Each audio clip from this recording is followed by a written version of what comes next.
Love you guys, and thank you for joining us, listeners. This is the Macrodosing Christmas episode. The Christmas-tacular. Hell yeah. The Christmas We're saying pageant. it again. We are. It was a long 8 years, right? It was 8 years. When did we stop saying Merry Christmas? 2000? That sounds about right. Maybe a little before then. 14? It's probably... No, I'd say 11. 2008 when Obama got in office. That's when. Yeah. It's probably closer to 08 than 14. Yeah. I remember the day Christmas died. Yeah, he wrote the executive order and forced everybody to stop saying Christmas. It was a sad day for all of us. Mm-hmm. He was doing terrorist fist bumps. But we're back. He drone striked Christmas. Yeah, and we're officially back. He had NORAD tracking Santa Claus for a reason. Yep. He was launching cruise missiles at him. Yep. Don't go on that website, kids. He nuked the North Pole. Yeah, don't go. That's how they get you, Big T. That's how the government gets their hooks in you. Oh, hey, kids, Santa's in Australia. Well, government's about to be in your living room. Yeah, exactly. You know, the real elf on the shelf was the Patriot Act. Yeah. Yeah. Keep your liberty. Santa wants you to keep your liberty, kids. That was actually a conspiracy theory. What? That elf on the shelf was a surveillance device. Well, it is a surveillance device, but just for parents. Elf on the Shelf, actually, I think if you take what Elf on the Shelf does, you could learn a lot about our government from how parents use that to monitor their children, because Elf on the Shelf does not actually monitor that much, but they always have the feeling that they're being watched 24/7. A lot of times the government is perfectly happy to save some time, save some money, not actually put together a competent surveillance program, but make you think that they're watching you all the time, and that's how they keep you in order. I mean, I was told as a young child that Santa and God both could read my thoughts, and that was a real mindfuck. That probably explains a lot about you right now, Billy. Why you're so paranoid all the time. That would be fucked up if God was reading your thoughts all the time. Yeah. Like, well, apparently he is. Is that true? Like, according to Christian doctrine, can God tell what you're thinking? Yeah, that's why you have to pray away the bad thoughts. He's omnipotent and omniscient, all knowing and all doing. He can, absolutely. But let's imagine God is up on his cloud, right? And he's got this user interface in front of him that has access to whatever 7 billion people that he can touch at one moment, and then touch the brain and then see what they're thinking about. Do you think that God really spends his time zeroing in, like laser focused in on everybody, or do you think he's more like collecting large amounts of data and be like, how many people on Earth are thinking about this thing? Well, I think what he's doing is he's selling the data to governments, big corporations, because you gotta make ends meet. To his God. Yeah. Wow. Who made God? Yeah, I had that thought when I was like a kid, when the whole God thing was first posited to me, and my dad, who is a believer, I was like, what if God is like a single God just for our little universe, and there's like multiple gods and they have God conventions? I said, wouldn't that be cool? And he was like, no, son, there's only one. I was like, oh, okay.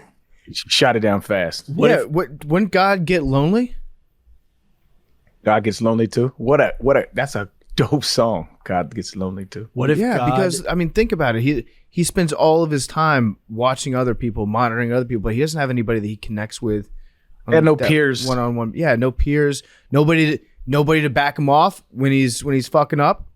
He doesn't have any homies to check him. No accountability. No accountability. Yeah, when he was telling Abraham to sacrifice his son, he was out of pocket on that one. That was fucked up. He was out of pocket. And then once he was like, I'm gonna do it, God was like, nah, no, you don't. Yeah, that was fucked up. Was that Abraham? That was God's Ashton Kutcher phase, where he was putting everybody on punked.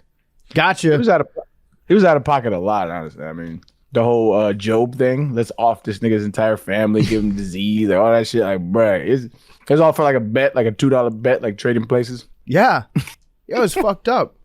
That was God's pre-woke phase, and then he got very woke in the New Testament. Somebody needs to do that and like rewrite the New Testament to make it less woke. That's Jesus is woke. Yeah. Have you guys ever played The Sims?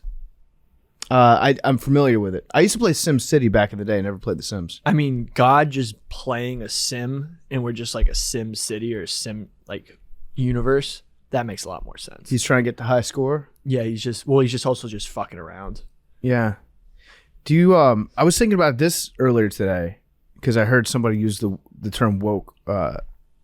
Is woke the exact same thing as people were saying PC was for the last like 20 years? No, I think woke goes further. What's the difference between woke and PC? PC is Let's establish that woke has been co-opted by white folks. Oh yeah. Let's just establish.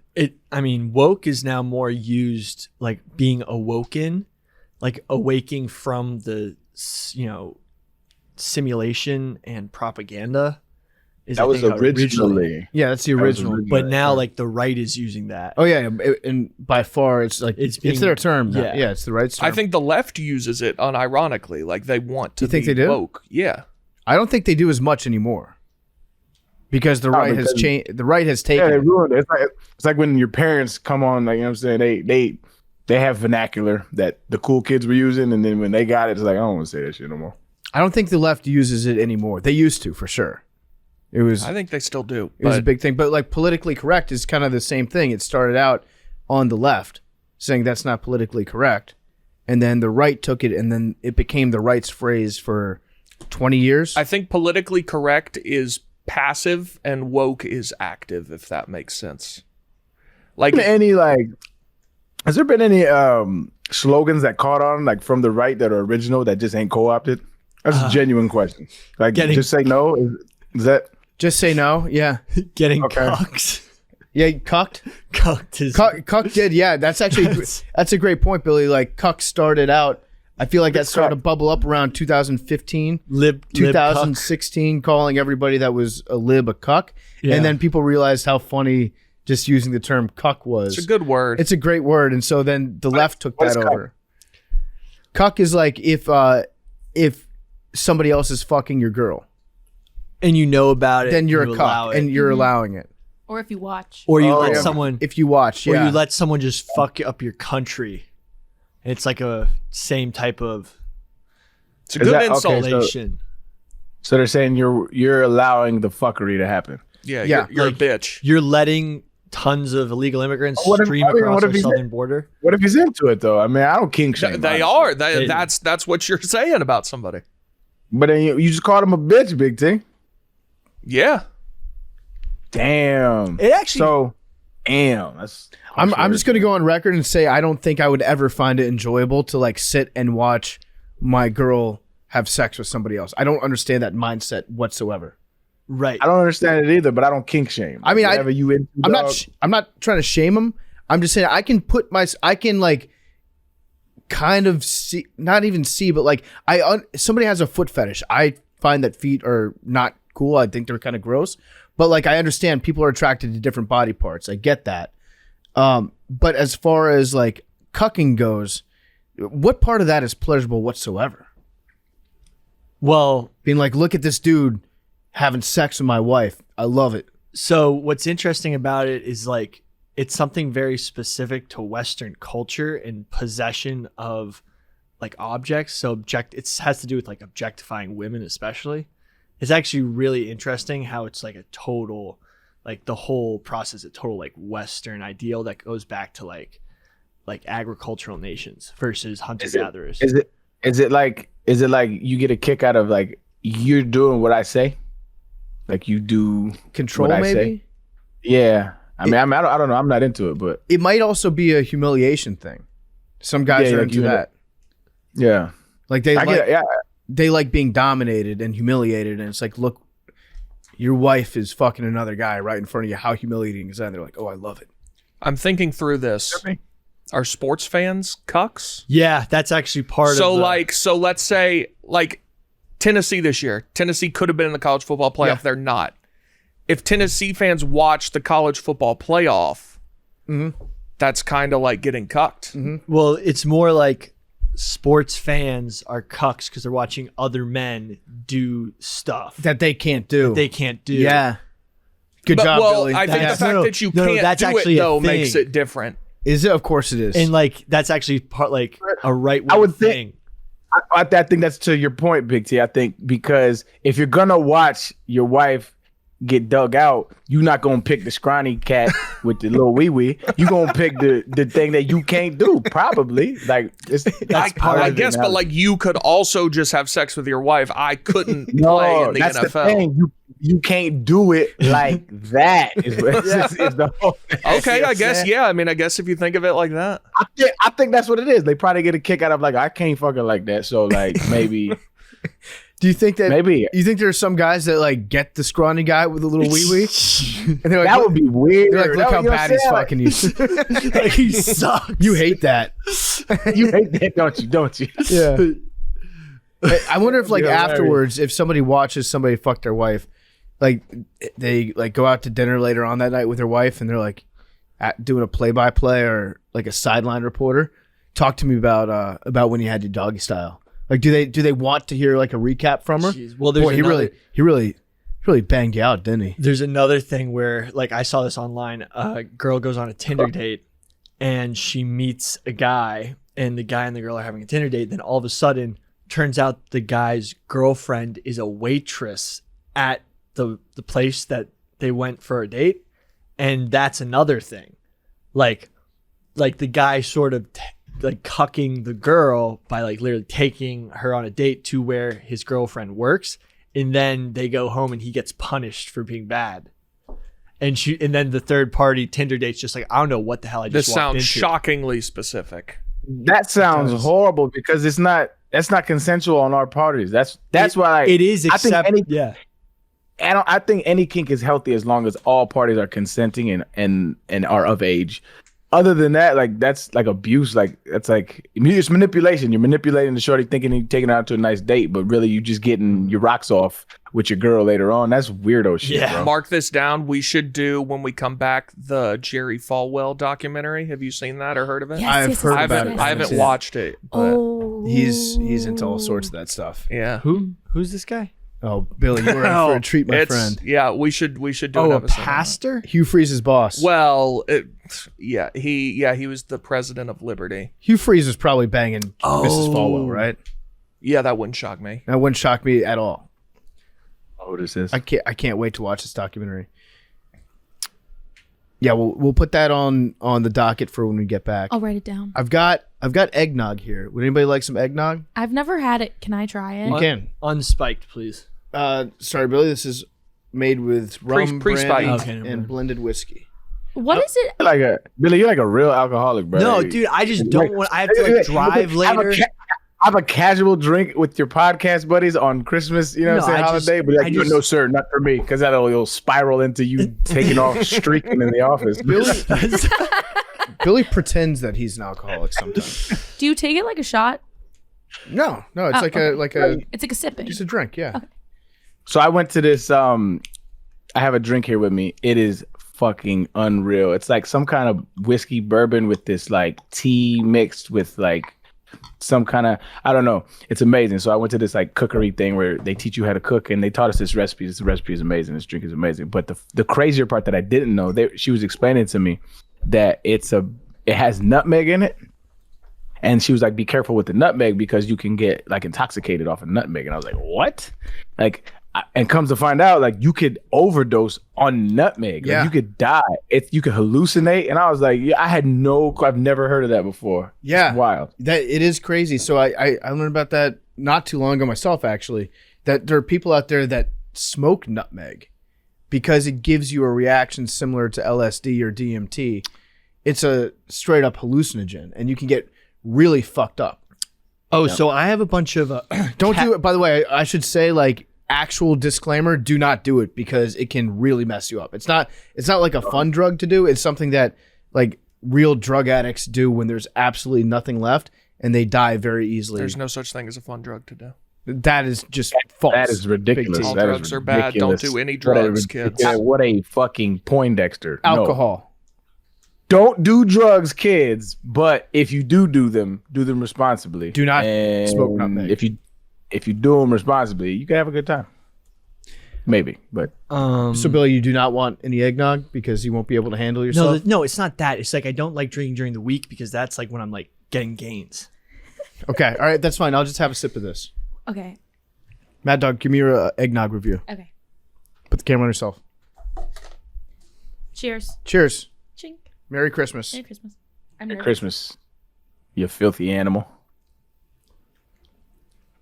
Oh, that's not that bad. No, it's good. It kind of tastes like toothpaste. What? Knowing Mad Dog, that might be a compliment. I'm not sure. Yeah, it's not. let I me mean, it's taste not the worst thing. Let me taste this. This It's, isn't too. it's Avery Big really T. thick. Eggnog Avery. You've got a Yeah. glass right there. Yeah, I'll try it. It's so thick. It's like a paste. It's very thick. And it's something that it probably has the most calories of any drink ever. I like it less and less the more I drink it. It's a simulator. Oh, the eggnog? I haven't Yeah. tried mine yet. Oh, go for it. I've actually never had Let's it. try. Yeah, let's get the reaction. All right. It smells good. Yep. It smells like a good protein shake. It kind of tastes like protein It's shake. very rich.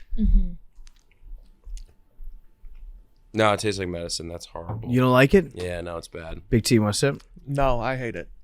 You hate I don't understand the hate for eggnog. I love eggnog. I'm a eggnog stan. I understand why Mad Dog's saying that it might wear itself thin after too long.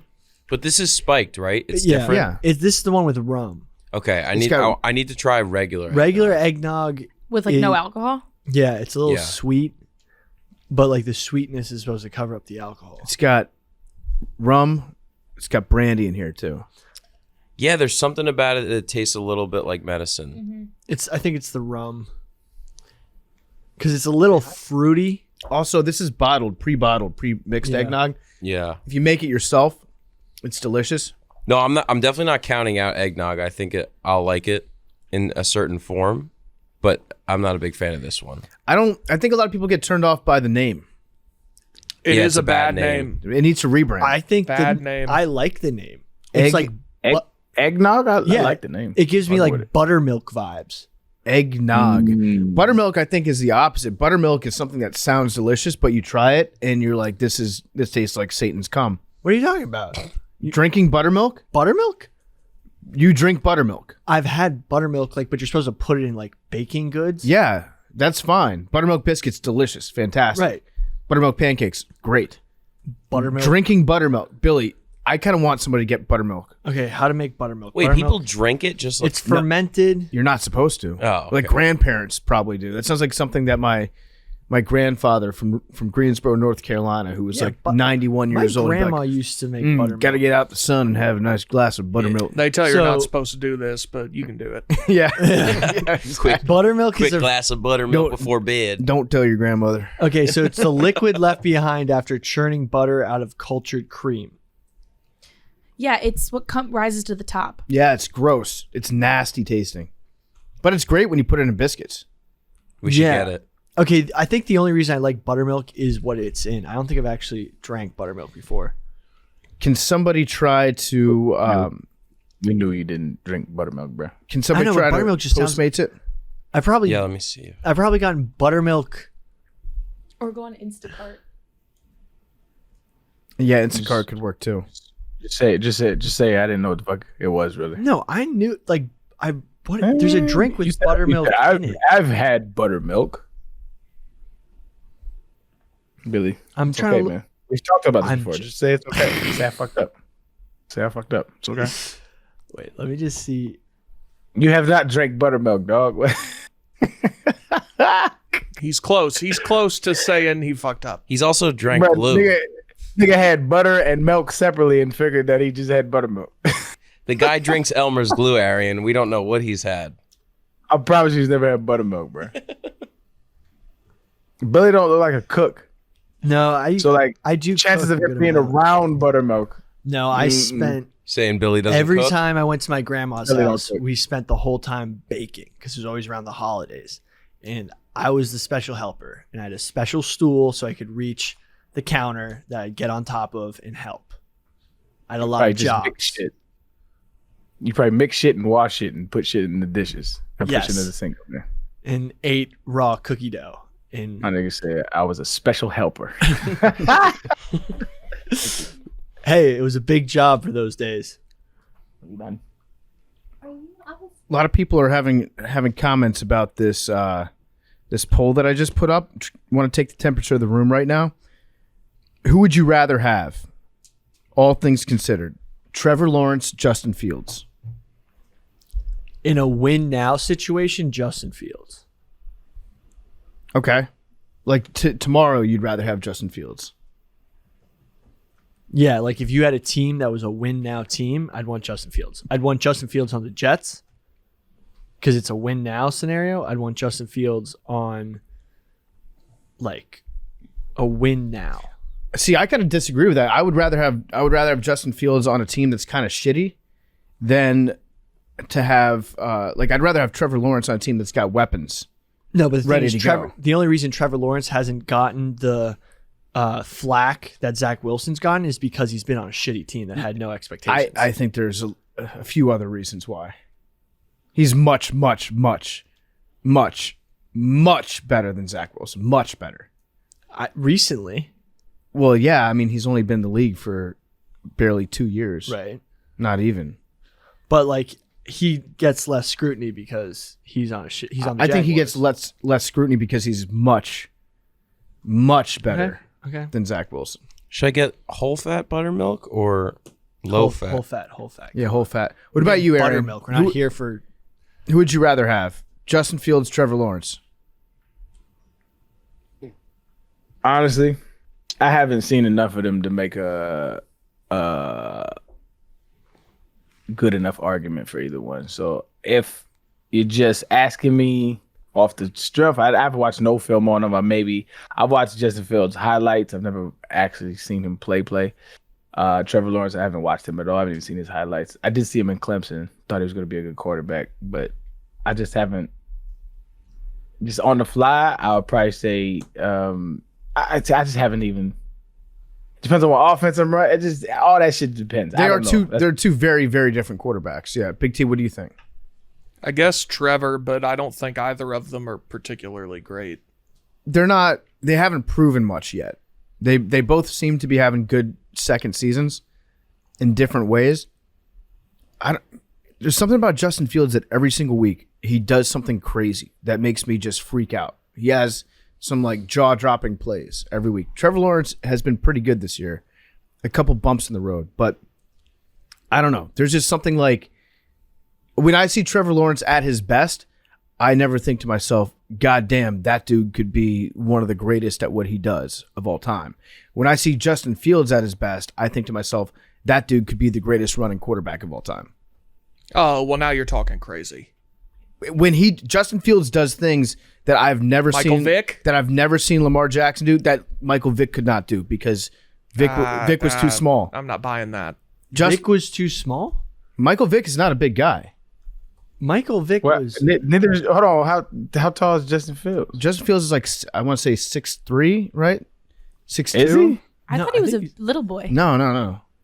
Mike Vick, I think, was 6 foot tall. He might have been listed as like 6'1", but he was probably He's like 6'3". Yeah. Mike Vick was, He's got 15 pounds and 2 inches on Vick. and that's probably being generous because Vick was always overlisted. When you see Mike Vick in person, like Aaron, you've probably seen him a few times in person. Mike Vick he's not a big guy, right? He's kind of. I mean, he's solid muscular wise, but tall, like height, no, he's not. He's not tall. He's also the GOAT. He is. I mean, listen, I love watching Mike Vick. That's what I'm saying. You said, what can Justin Fields do that Vic can't? Because from what I've seen, like I said, I ain't study but like Vic to me had a stronger arm. Well, yeah. So I'm talking about like from a running standpoint, Justin Fields is a dynamic playmaker when he's running with the ball. He's not as fast as Mike Vick. He's not as like agile as Mike Vick, but he's pretty good he's got good speed. He's got good agility. Yeah, that wasn't the question. The question was, because you said, I see Justin Fields and I see him do things that Mike Vick can't do. Yeah. And I said, what can he do that Mike Vick couldn't do? own a dog. Oh, that's true, Billy. Too soon. Now I see why Arian's defending Mike Vick in this situation. That makes sense. But Justin Fields can like he can run through people. He's got more strength. He runs with more power. He can shake off more big guys that are trying to sack him than Mike Vick could. Now Mike Vick could step around people and just juke them out of their shoes. But Justin Fields, are you saying Justin Fields is a better runner than Mike Vick? No, I'm saying that he does things at times that Mike Vick could not do. Mike Vick does things that Justin Fields could not do as well. So who's better?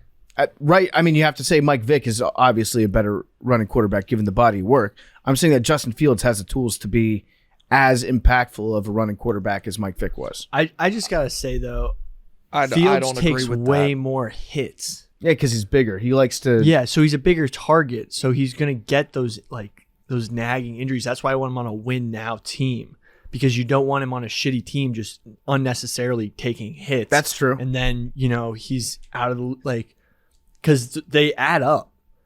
Did you play Madden 04? Greatest Madden quarterback of all time.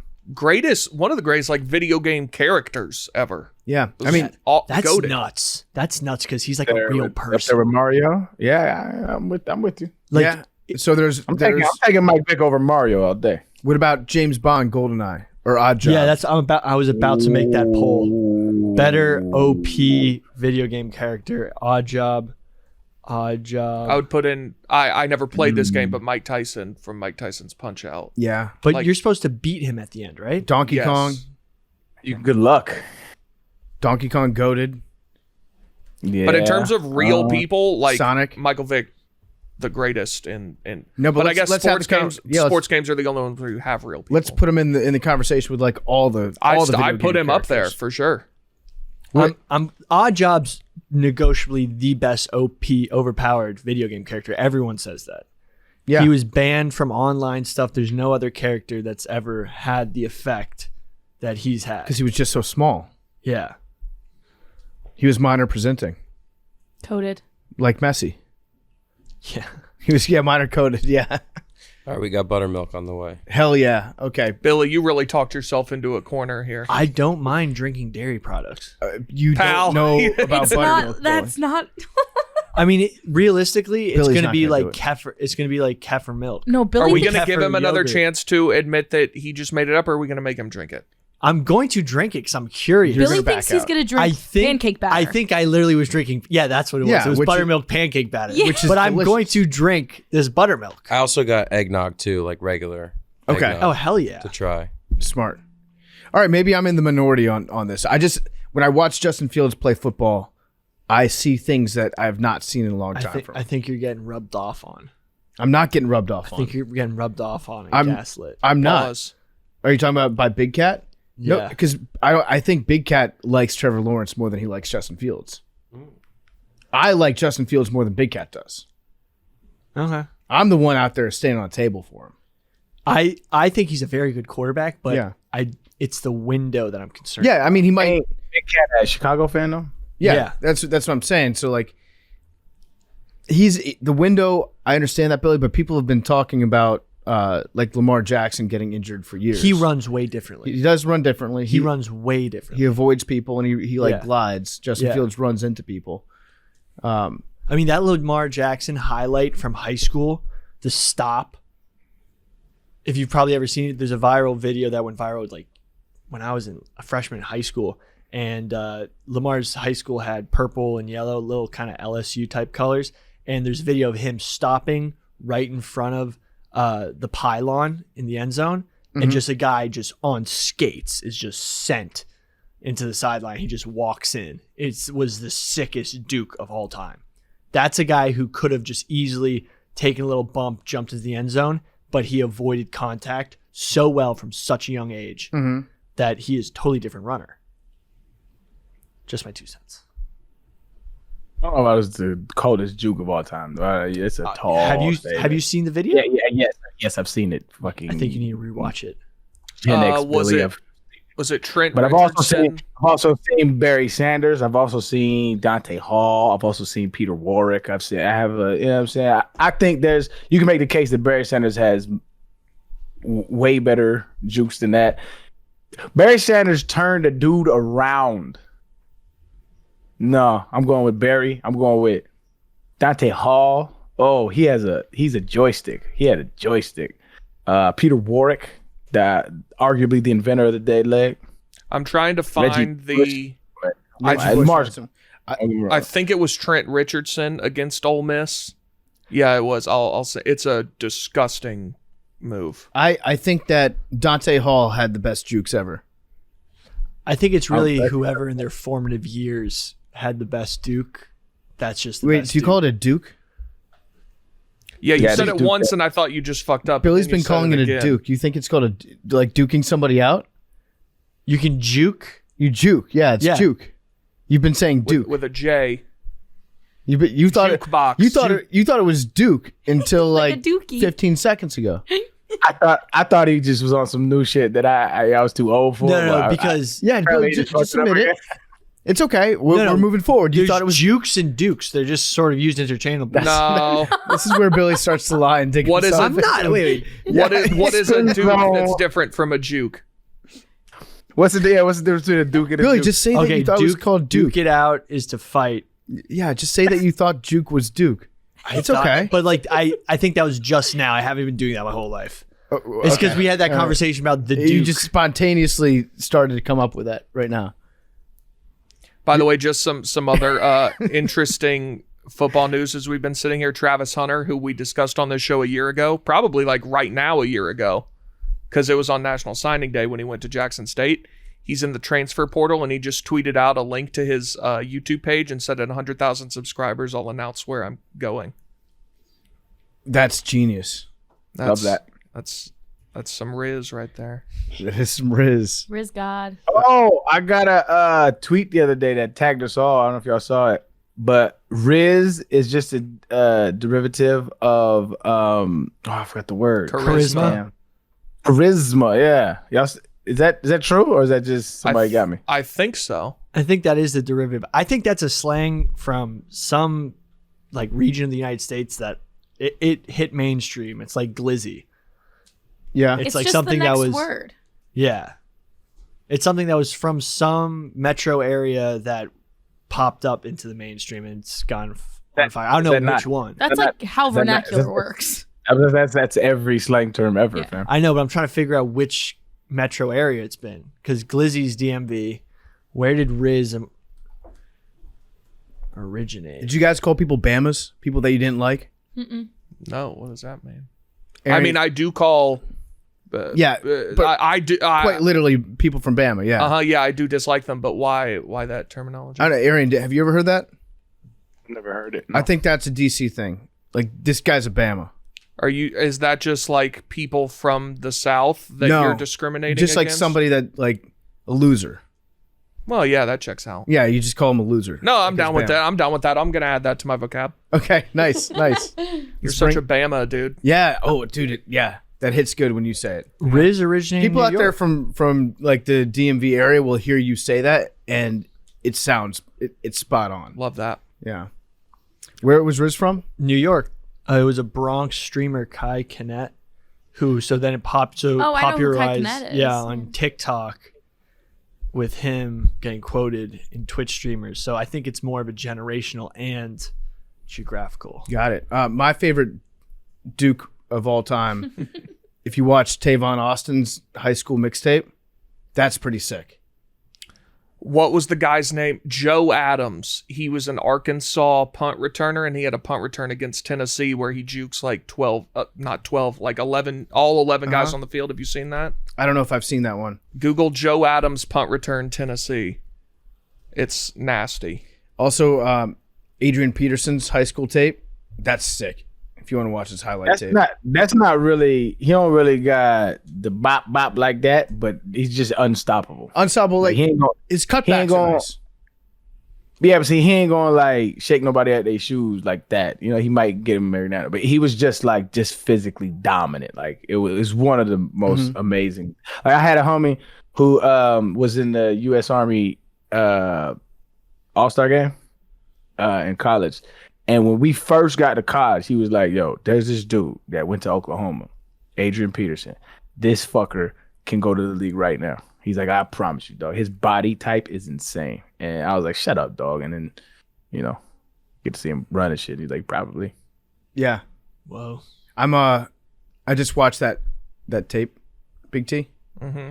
That's pretty sick. That's one of the best parts. those I've were ever seen. those were the dark ages. That was Dooley. Yeah, what do you do at that point? You just scream like tackle somebody? Yeah, I mean, it was Derek Dooley. I don't think he did much of anything. Oh, my favorite part about Derek Dooley. Do you know? Can you guess what my favorite part of the Derek Dooley years was? At Tennessee? Yeah. I mean, he wore those stupid orange pants. He's a lawyer. I don't the binoculars. No. My favorite was when he berated the team for lacking shower discipline. Oh yeah, no. He went on that was one of his media rants. Yeah. Was about Yeah. He there were like a couple players that got staph infections on the team. Mm-hmm. There was staph going around the locker room, which if anybody knows anything about it is like very serious and not good to have. And they probably need to do a better job cleaning the facility. And so he started to berate his team, saying they lacked, quote, shower discipline, and that he had to sit down and show them how to wash themselves with a washcloth.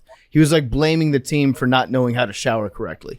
I think he said like, we've got some of these guys have the worst shower discipline that I've ever seen. No, you know who's really always, you know who's always like the source of staff in any college, high school facility? It is wrestlers. Mat rats are, I'm going to come at them. Every staff like outbreak in any facility I've heard of has always been linked back to the wrestling team. And I'll come at these mat rats. I know they're going to get pissed off because they're like a cult, but like every staff, like I'm coming at them. I will defend wrestlers here because I'm scared of them. Yeah. And wrestlers will fuck you up. But Billy's kind of right. And I think most of them will admit that. It's the wrestling mats get fucked up. because they don't. You have a ringworm and shit. And then everyone's wash gets like done in the same facility. In the wrestlers shit, sometimes they've actually started in a couple places. Just they have their own designated washing machine and dryer. Not in major D ones. Well, the football team has their own washing machines in general in major D1s. But that's what I said. Not in major D1s do we share washers with the wrestlers. Most wrestlers will straight up admit like they get desensitized to fungus infections, things like or funguses and skin infections because they just get them so frequently. So a wrestler will be like, "Yeah, there's some ringworm going around, whatever," and just like shake it off, like not a big deal. Whereas most other athletes would be like, "Okay, we need to do something different here." I remember there was like skin herpes that was on the mat at UNC back when I was in college. I had some friends that were down there, and it was like people were getting lesions on their arms and shit just from wrestling. And the coach was like calling players pussies or wrestlers pussies if they didn't want to come to practice. It's like, I've got all sorts of stuff on my body. You just do it. That's why wrestlers are crazy, though. That's why I won't fuck with them, because a wrestler will straight up accept that and go to practice and just be like, I'm going to get ringworm this semester again, I guess. But you can get herpes on other things than your genitals and your mouth. I didn't know that, dog. That's and the coach is saying you a pussy because you don't want herpes. Mm-hmm. That's wild. Fuck that guy. You know what's the scariest? Ocular herpes. Yeah, you can go blind, right? Yeah, if you get in your eyes. I think maybe there's somebody out here that's in the medical field. I'm pretty sure that's when babies are born. Mm-hmm. Regardless of what the mom says about her health, they give mercury eye drops to kids right after they come out, just in case the mom does have herpes. That way the baby won't go blind. Damn. I'm pretty sure I'm right about that. I don't know. I could be wrong. Maybe made that up. All right. We're back. Big T, you fired up about anything? You teed off? Just fired up for Christmas, man. Yeah. Love Christmas. I can tell. You're all jacked up. Billy said that he was going to get really into the holiday season this year. Yeah. I'm trying to because COVID and everything, I was sick last Christmas. I was kind of isolated for Christmas. And I was like, man, I really took Christmas for granted. So now I'm going all out. Mm-hmm. I've been watching a Christmas movie almost every night to get hyped up and just catch that little butterflies and excitement. What's your favorite Christmas movie? White Christmas is pretty good. Also, my favorite non-traditional Christmas movie, It's a Wonderful Life. Mm-hmm. It's a Wonderful Life is one of the best Christmas movies. Never seen it. You've never seen It's a Wonderful Life? It's too old. You would like it. That's It's too old. It's like black and white. I've seen parts of it on the Hallmark Channel whenever they run it back to back.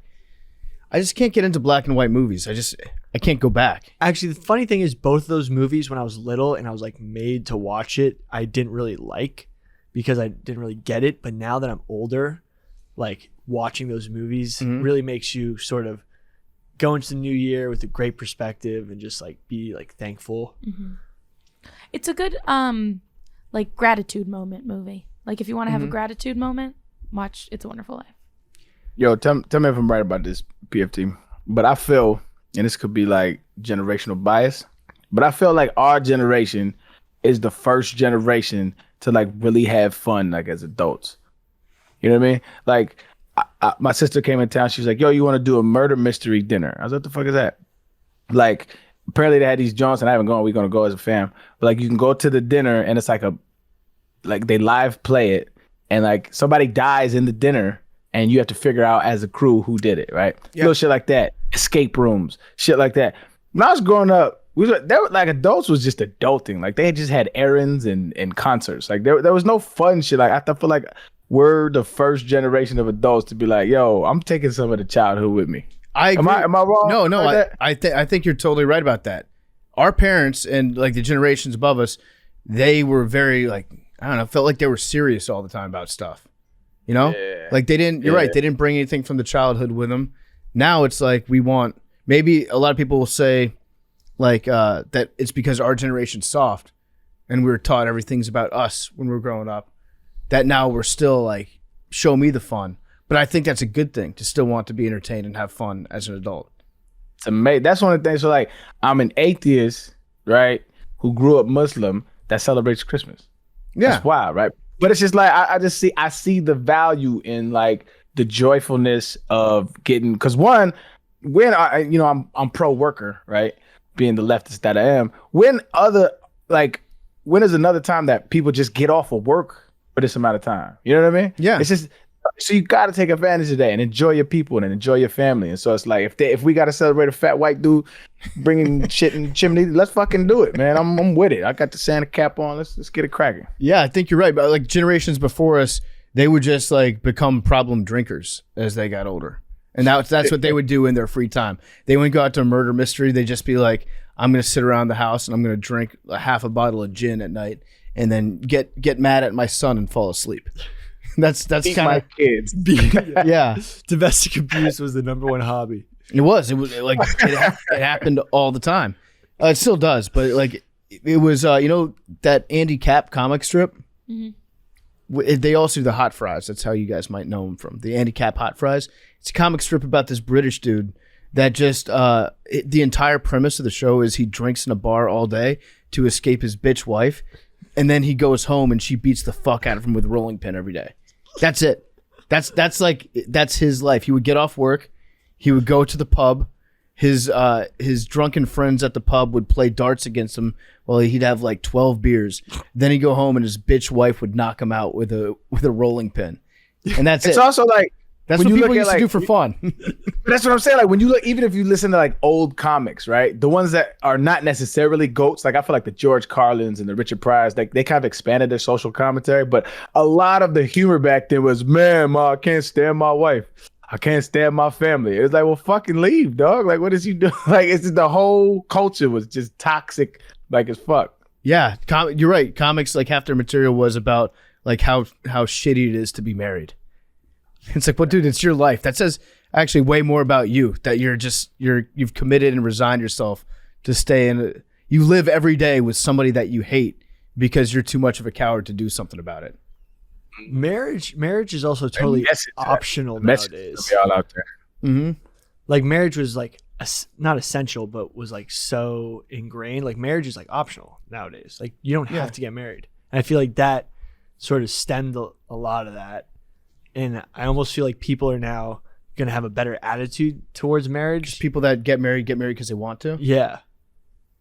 Mm-hmm. True. That's very true. I mean, there's a whole bunch of societal variables that fall into play, but just overall, the vibe is way better as adults now than it was. Like, it's just way more chill. I agree. Adults are allowed to have fun, even if it means that they act like kids sometimes. Also, really quick for everyone at home, I'm dressed as a reindeer. Oh, yeah. We should have mentioned that. So watch on the YouTube because we're all dressed up. Big T's wearing a Santa outfit. Arian's got a Santa cap on. Mad Dog's Santa cap on. Billy's dressed as a reindeer, not Rudolph. I'm a. I can't see Avery. What Avery got on? Avery's representing Hanukkah. He's blue and white. Now, it has nothing to do with the Rangers or the New York Giants.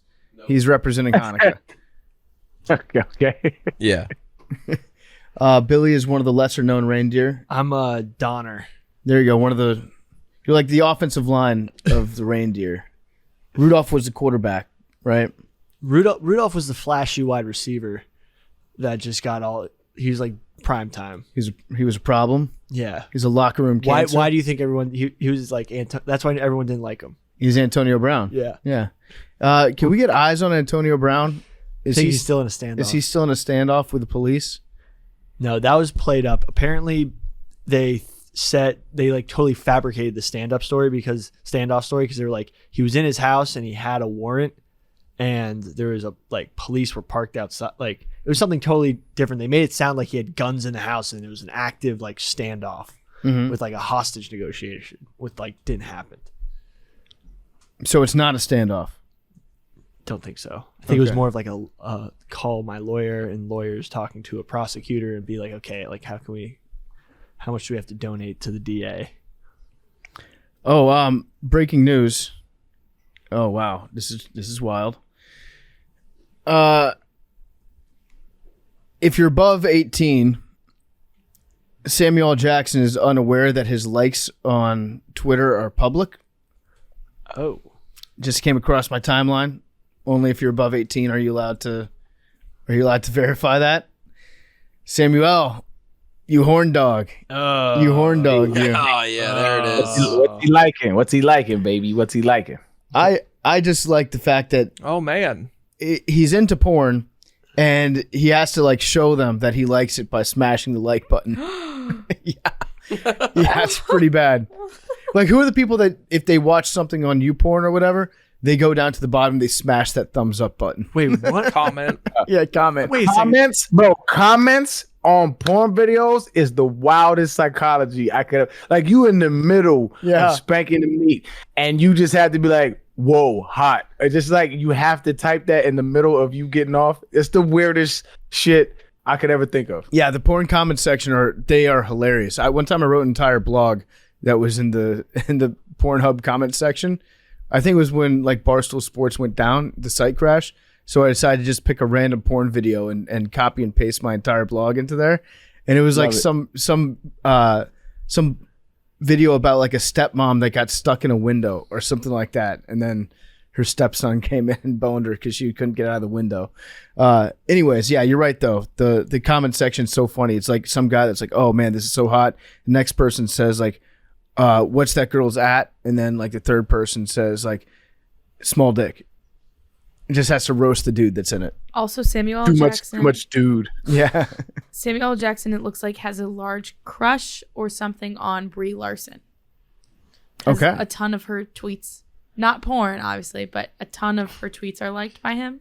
You know what? Like, let the man live. How old is Samuel L. Jackson, do you think? Like 70 something. In his 70s? Why is this guy like he's a Hollywood actor? Like just like slide into DMs. Don't just be liking. I just went to Pornhub just to see the comments.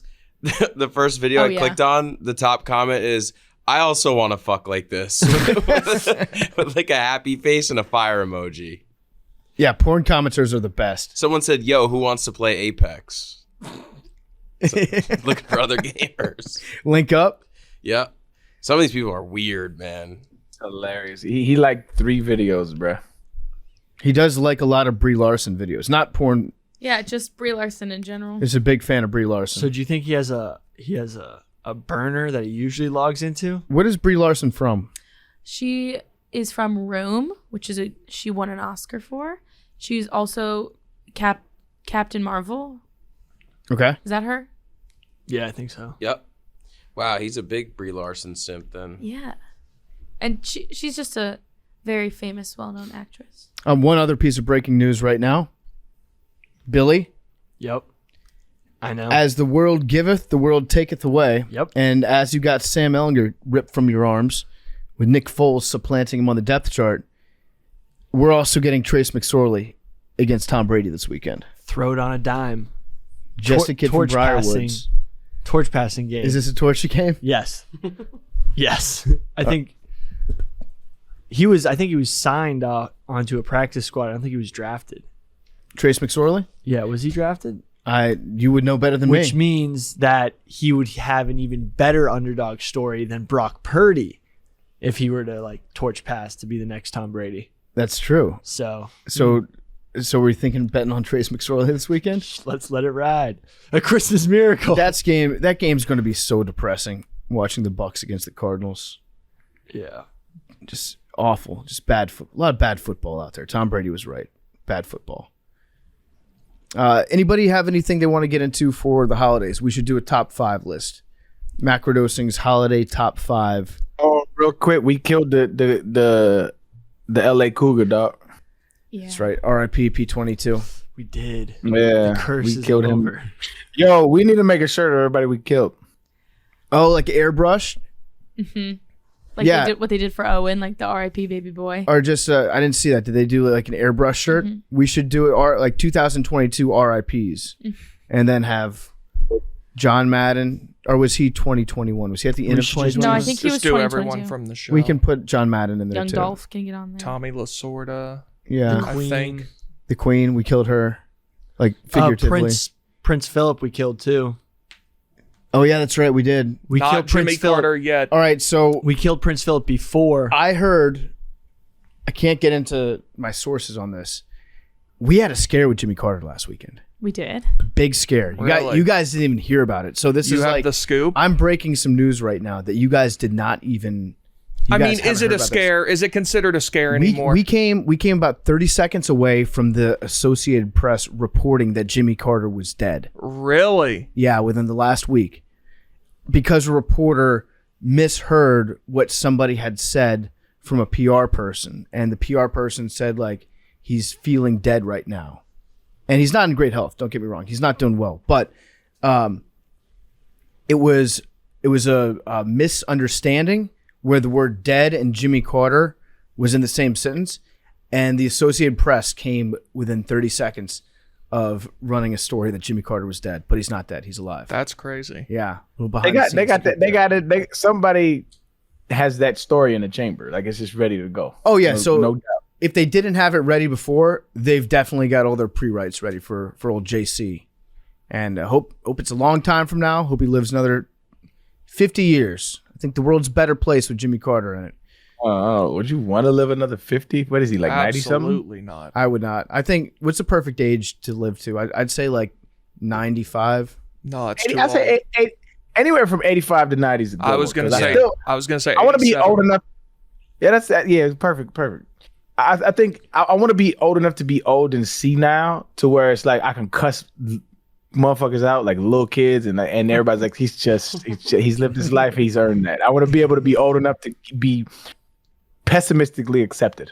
What about I'd like to live old enough to be in a picture with my great grandchildren if I do have great grandchildren one day. That would be kind of cool, right? Like I had a picture growing up of my great grandfather with my grandfather, with my dad, with me. And that's kind of cool to grow up seeing. That'd be dope. Yeah, I think I want to see my grandkids get married and then be out. Whoa. And that's it. Yeah. Yeah. But also, I think you're like wherever you are after you're gone, you get to see all of it just from a third person perspective. Yeah, hopefully not all of it. Yeah, I don't want to see. That'd be weird. What? I hope Like, what do you get to pick and choose what you see, or is it you only see people? Okay, so you only see people with clothes on. Do you have the option to see people with clothes off? just whatever wholesome heaven type stuff goes on. Well, I mean, who's defining wholesome? Who's defining heaven? There's a lot of ifs. I'm not okay with. You know, just let me believe what I believe. Buttermilk's here. Getting it. Oh, sweet. Oh, hell The yeah. buttermilk's still her perfect time. You've made a horrific mistake. I will drink He's the good. buttermilk. gonna like I'm curious to see what it tastes like. You're an idiot. This is gonna be so bad. Well, what do you think's good? What's gonna happen to me? Drink raw eggs sometimes. Like this isn't. It's totally, Why? it's Your different. funeral. Billy. It's a dairy product. Billy, I'm not talking about like your body being able to process. I'm saying it's gross. It tastes bad. It's a bad tasting thing. You think it's going to taste like Nana's biscuits? I like in my brain. Yeah, buttermilk. In my brain, in your buttermilk brain. is just like this, like rich, creamy, buttery, Yeah, it sounds great. Like Milk. yum yum. It's but that's exactly what I'm saying, Billy. Like buttermilk is a great name for it. It sucks to drink it. It's a great sounding name. Eggnog is like the opposite. I think eggnog kind of sounds gross, but it tastes great. Like butterscotch.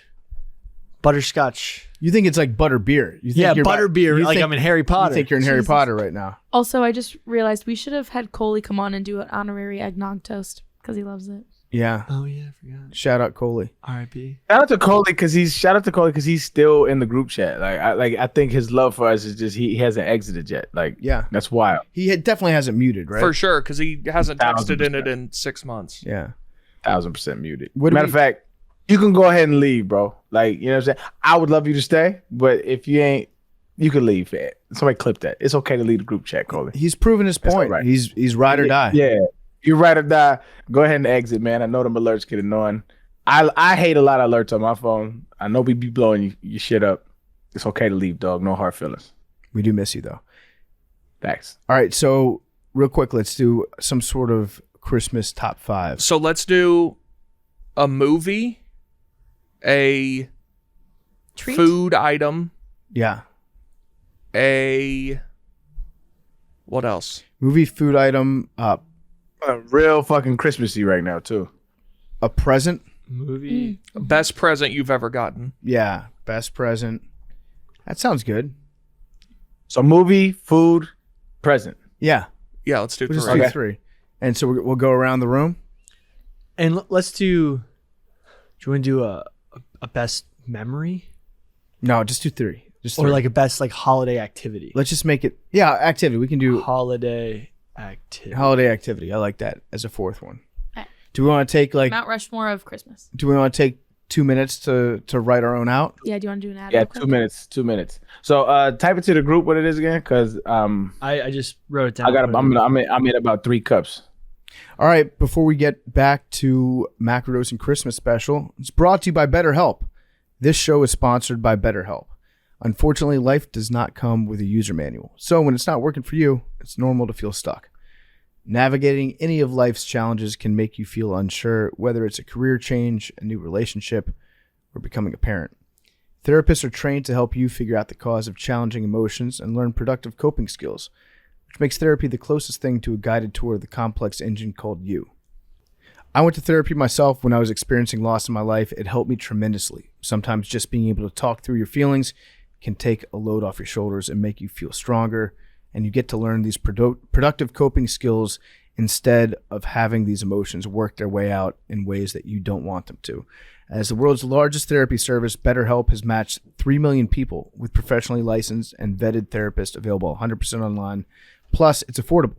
Just fill out a brief questionnaire to match with a therapist. If things aren't clicking, you can easily switch to a new therapist anytime. It could not be simpler. Check them out right now. There's no waiting rooms, no traffic, no endless searching for the right therapist. Learn more. Save 10% off your first month. BetterHelp.com/dose. That's BetterHelp, HELP.com/dose. BetterHelp.com/dose. While we're Probably should say waiting, that. let me make sure this is a real covering Clemson football for 27 Sport. Okay, this seems like a real quote. From Dabo Sweeney. Quote, "We built this program on NIL. Probably different than what you're thinking, though. We built it on God's name, image, and Oh, likeness." fuck yeah. Let's go. I can't stand this guy. Let's go. That is awesome. What happened? Say it again. Dabo Sweeney, Clemson's head coach, who's like the fakest dude in the world, said, Okay. Hey. so yeah, he said, "We built this program on NIL. Probably different than what you're thinking, though. We built it on God's name, image, and likeness." No, you didn't, nigga. I'm not Built it gonna off of little puke. kids balling. Fuck out of here. No, no, he is built it on God. the worst. Remember He when is the corniest motherfucker ever. Bro. he said a couple years ago he would quit if kids ever got paid? You might think it's Yeah. disgusting. You think I'm gonna puke this up? You might. Oh, are we recording? I mean, yeah. Yeah. Ready to roll? Yeah. All right. Buttermilk review. Oh, Billy. Let's go, Billy. Don't even smell it. Just pour into the cup.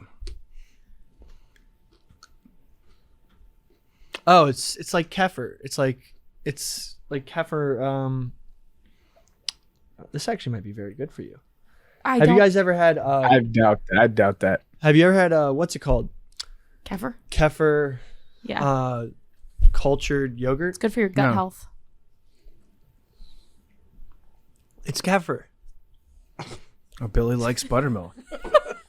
I need to try it now. It's actually very good. Let me see it. It's probably good for you too. I don't think it's good for you. Oh, dude, my probiotics are gonna be out of control. You're capping right now. See, Billy. He just poured the whole thing out. Oh, I'm gonna puke. Dude, it's actually great. I'm good, thank you. You just don't want us to know that you hate it, but you. It's if you mix like honey with this, it would be insane. It would go brazy. I'm gonna try regular eggnog. What? You know where brazy comes from? No. Oh, regular eggnog is very good. I'm back on eggnog. Wait, I actually do know where brazy comes from. Dude. It's something. It's just replacing the C with the B because if you are What? if you're a blood, you can't say C's, Mm-hmm. and so you can't say crazy. And I don't know where I got that word from. Like TikTok? Is that No. true? Yeah. So they don't say C's at all. They do. It's just there's certain words. So like if you around it, you understand it. But it's like they'll say. When I was growing up, I don't know how it is anymore. Like I'm out the loop. But when I was growing up, it was like they'll do brazy. They'll be instead of being like, oh, that's comedy. They'll be, oh, that's bomedy.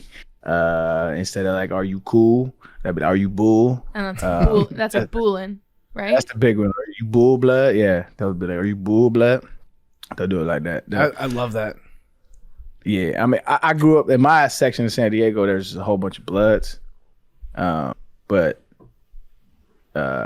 I kind of miss that, man. I ain't gonna lie. Every time I go back, man, I miss that, man. I miss the homies. Just hearing the vernacular just takes me back. I can keep dropping it if it makes you. No, you don't give me that vibe. You give theft from TikTok vibes. No, I think actually it's from Futures. Took a shot of Henny, got me going brazy.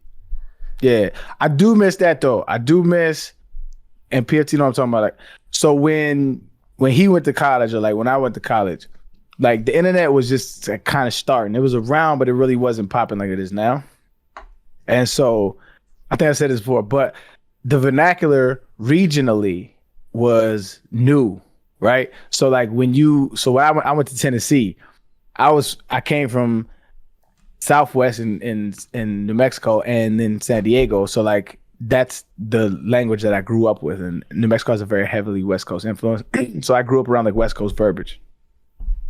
But then you go to the South, you hear people from Georgia, you hear people from Louisiana, you hear people from South Carolina, and all those different vernaculars that they grew up in those pockets are entirely different. And so you have this like melting pot moment where everybody from all walks of the life are like kind of learning to communicate with each other. It was actually really beautiful. And like now you don't really have that because the internet's so prevalent that like when you hear an accent, you're not really surprised by it. It's kind of like, it's just normal, right? Or, you know, there's words that everybody says, like cap, like that's new, but everybody says that shit because the internet. But that was actually a beautiful part of pre-internet days, was like learning other people's vernacular.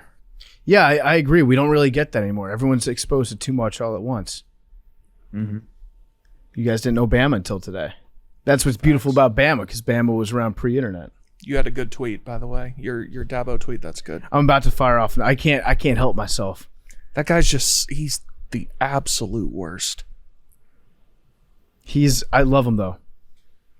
I kind of like him now. Like the fact that he's fully embraced. He might be doing a bit. Yeah, he might be bitten on me. He might be. I think everybody else, it's like, I think he's Nick Adams. He could be. I think he's Nick Adams if he was a NCAA head coach. He could be for sure. That's funny, bro. The PFT tweet say, you know what the real the real transfer portal was? That's right, guys. Jesus' tomb. It's a fact. What a banger. Was what a an absolute portal. banger. And he just thought about that just right now. I mean, Brilliant. Dabo is I love him. I mean, I don't know if I could stand ever playing for him or being in the same room as him for a long time, because I can't believe people want to play for him. He seems like a nice person. He seems like, in theory, one-on-one, he probably cares a lot about his players, especially if you're a good player. Probably cares a lot about you. Probably go to the end of the world to help you out. I think he acts like that. I think he probably, like, if you talk to his old players, the good ones, I'm saying, like, if you weren't talented and you struggled for 4 years on that team, barely made an active roster once or twice. Probably not a huge fan of his. If you were one of his star players, I bet you he treats you like gold. That's everybody, though. Like, it would be hard pressed to find somebody who was nice that had a bad experience like that. It's rare, because if you're doing good for somebody, they treat you well. But that's not the test of a man's character. The test of a man's character is how he treats the lowliest of lows. Mm-hmm. That's the test of a man's character. It sucks that we're playing them in a game like without Hendon, without Jalen Hyatt, and all this stuff, and like nobody cares about bowl games anymore, because I truly want to just beat the brakes off of Clemson. It's gonna be such an ugly color game. We might wear like black or something. I hope so. That needs to offset, because too much orange and different shades of orange. It's gonna be ugly, man. I'm not gonna be able to watch. But like, other than obviously Florida, Georgia, Alabama, Kentucky, like, I hate Clemson just because of Dabo. I'm okay with that take. Arian, was there any coach that you had, looking back on it, that you were like, that guy was just a nice person, just a guy that treated everybody the same, that you look back on and you're like, solid dude?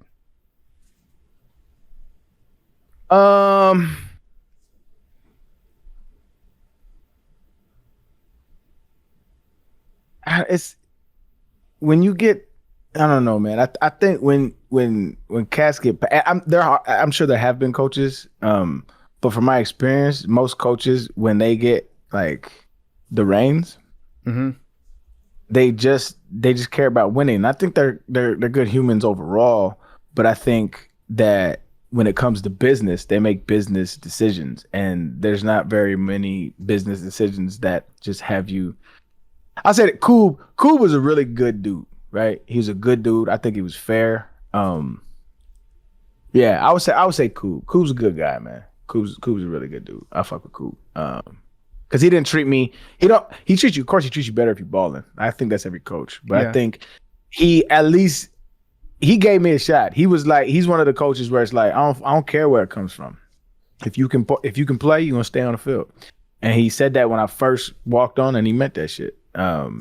I mean, every coach plays politics a little bit, but for the most part, I feel like Koob was solid in that respect, where he was like, best dude got to play. Yeah, Koob was a solid dude. Hope he's doing okay. We ready to do our list? Yeah, let's do a list. So we've got 4 things. You get 1 movie. You get 1 Christmas food. You get the best present you've ever gotten. And then, bless you. And then you get 1 holiday activity.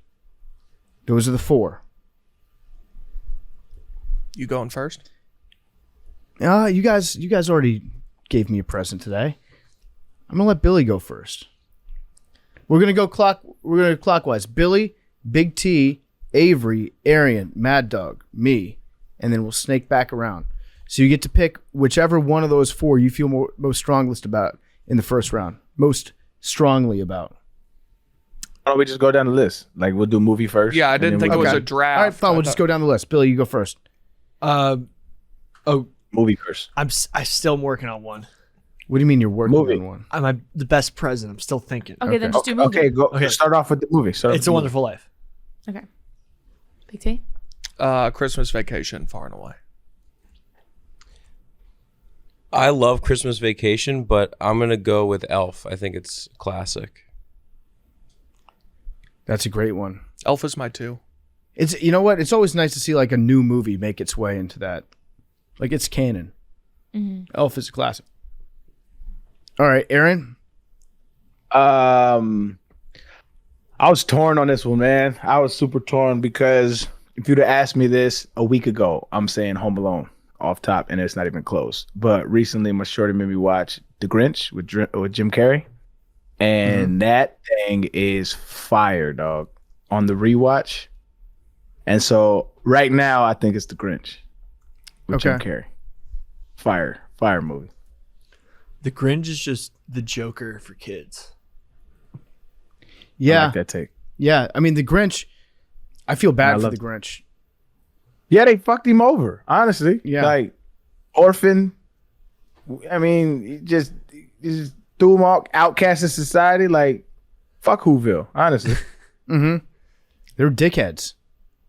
Agreed. They sang songs about him. They roasted him. Actually, I'm going to bring up the Grinch song right now. When you're a mean one, Mr. Grinch. Okay. Yeah, they had a whole diss track. Whoville wrote a diss track on the Grinch. They roasted the fuck out of him on this song. Like, it's no wonder that the Grinch flipped out. I don't want to like victim shame here, but the townspeople deserve what's coming. You're a mean one, Mr. Grinch. You really are a heel. You're as cuddly as a cactus. You're as charming as an eel, Mr. Grinch. You're a bad banana with a greasy black peel. You're a monster, Mr. Grinch. Racist. Who feels racist? Your heart's an empty hole. Your brain is full of spiders. You've got garlic in your soul, Mr. Grinch. I wouldn't touch you with a 39.5-foot pole. You're a vile one, Mr. Grinch. You have termites in your smile. You have all the tender sweetness of a seasick crocodile, Mr. Grinch. Given a choice between the two of you, I'd take the seasick crocodile. You're a foul one, Mr. Grinch. You're a nasty, wasty skunk. Your heart is full of unwashed socks. Your soul is full of gunk, Mr. Grinch. The 3 words that best describe you are as follows, and I quote, stink, stank, stunk. Offset. You're a rotter, Mr. Grinch. You're the king of sinful sots. Your heart's a dead tomato splotched with moldy purple spots, Mr. Grinch. Your soul is an appalling dump heap overflowing with the most disgraceful assortment of deplorable rubbish imaginable, mangled up and tangled up knots. That doesn't even rhyme. They're just fucking being mean right now. You nauseate me, Mr. Grinch, with a nauseous super nouse. You're a crooked, dirty jockey, and you drive a crooked hoss, Mr. Grinch. You're a 3-decker sauerkraut and toadstool sandwich with arsenic sauce. That's fucked up. I stand with the Grinch. Like, what is he supposed to do? They went at him. Did you see that text I just sent you? About how Max, his dog, is actually the whole crux of how he steals Christmas, and Max is the evil one? No. You should check it out. Is this like a Son of Sam thing? The dog's telling him to do all the bad things? No, but Max like goes along with everything even though he knows it's wrong. And he's the reason that the Grinch is able to he does his bidding. Oh, he's just following orders. Yeah. He was an enabler. Yeah, but he knows what he's doing is wrong. Interesting. Right, I'm gonna write a Grinch clapback song. It's time to hear the other side, dog. Let's do it when you come next month. I'm gonna write. I'm gonna write it. I'm gonna produce it here. I'm gonna have it here. I like that. Let's That's go. a good idea. Grinch clapback. It's time. 'Tis the season. By the way, the clip of Dabo saying that is out now, and he like looks down at his paper to make sure he nails the line. It's so cringe. I'll send it to you, but anyway. Jesus would hate Dabo Sweeney. Mad Dog. Yeah, probably. Well, no, but he is fake. Jesus wouldn't fuck with Dabo. Jesus loves him, but he would rather probably he be genuine in his, methodology. I bet Jesus was cool as shit. He'd be like, I don't fuck with you, Dabo. I'm with the cool Jesus. He is cool. He is cool. Maddie, it's on you. Okay. Mine is also Elf with Avery, but also to do something different. Christmas with the Cranks. Have you guys seen that movie? No. Great movie. Yeah. Jamie Lee Curtis is in it. Makes an outstanding performance. So I like that movie. Also, it's not a Christmas movie, but I watch it every Christmas. Big Daddy. Great Adam Sandler movie. Mm-hmm. I don't know why, I just watched it every Christmas. But I'll say Elf and then Christmas with the Cranks to do something a little bit different. Okay. I have not seen it. Good Is that a one. kid's movie? I think it's No. like a younger-ish movie. I don't know. Jamie Lee No, Curtis it's runs just into It's a comedy. yeah. Okay, my I was going to go Christmas Vacation, but you took that. You can do it. But You can dumb it if down. you want to do something, I'll do a different one. Bad Santa. I love Bad Which Santa. one's that? Is that the one with Vince Vaughn? No, that's the one with Billy Bob Thornton. Arian knows. In Arnold? Oh yeah. Would you shat me out your womb? Yeah, you're thinking Jingle All the Way, Billy. Yeah. Bad Santa is Billy Bob Thornton playing an alcoholic, drug-addicted Santa that works at the mall. And I can't believe you're just slamming buttermilk in my face this whole time. That's so weird. Wild. Man. Well, Wild. no, because I used to drink kefir for gains in Right. high school. It was supposed to be sick, and this is basically the exact same thing. I just looked it up. Kefir is The only people, I guess I could be wrong, but like, the only people I hear talking about games, it'd be like females trying to like get booty. nowadays. Like, try to get gains. Like when I hear Billy say try to get gains, you just over there trying to get thick. Yeah, I am. Normal eggnog is fantastic. This farmland stuff, it's good. Premium eggnog.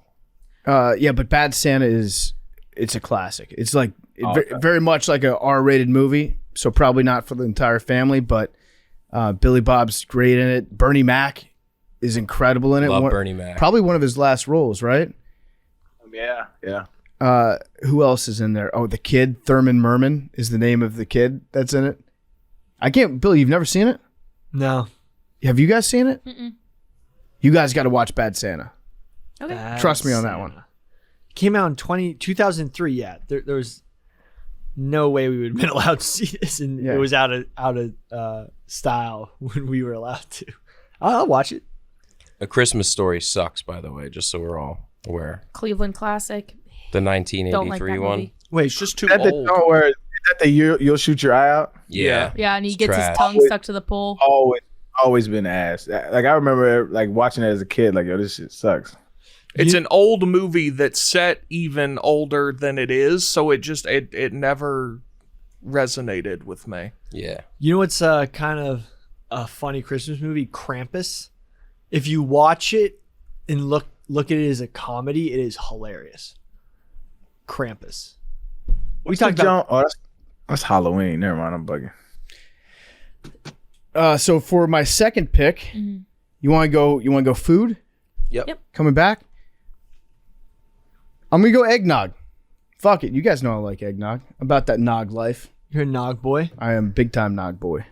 I'm gonna go. Oh, but it's not your turn. And we're going Wait, opposite way. We go now. back. Bad dog. Oh, I'm going. Okay. Again, I'm going a little bit different. My dad makes a really good lasagna on Christmas Eve, and I look forward to it every year.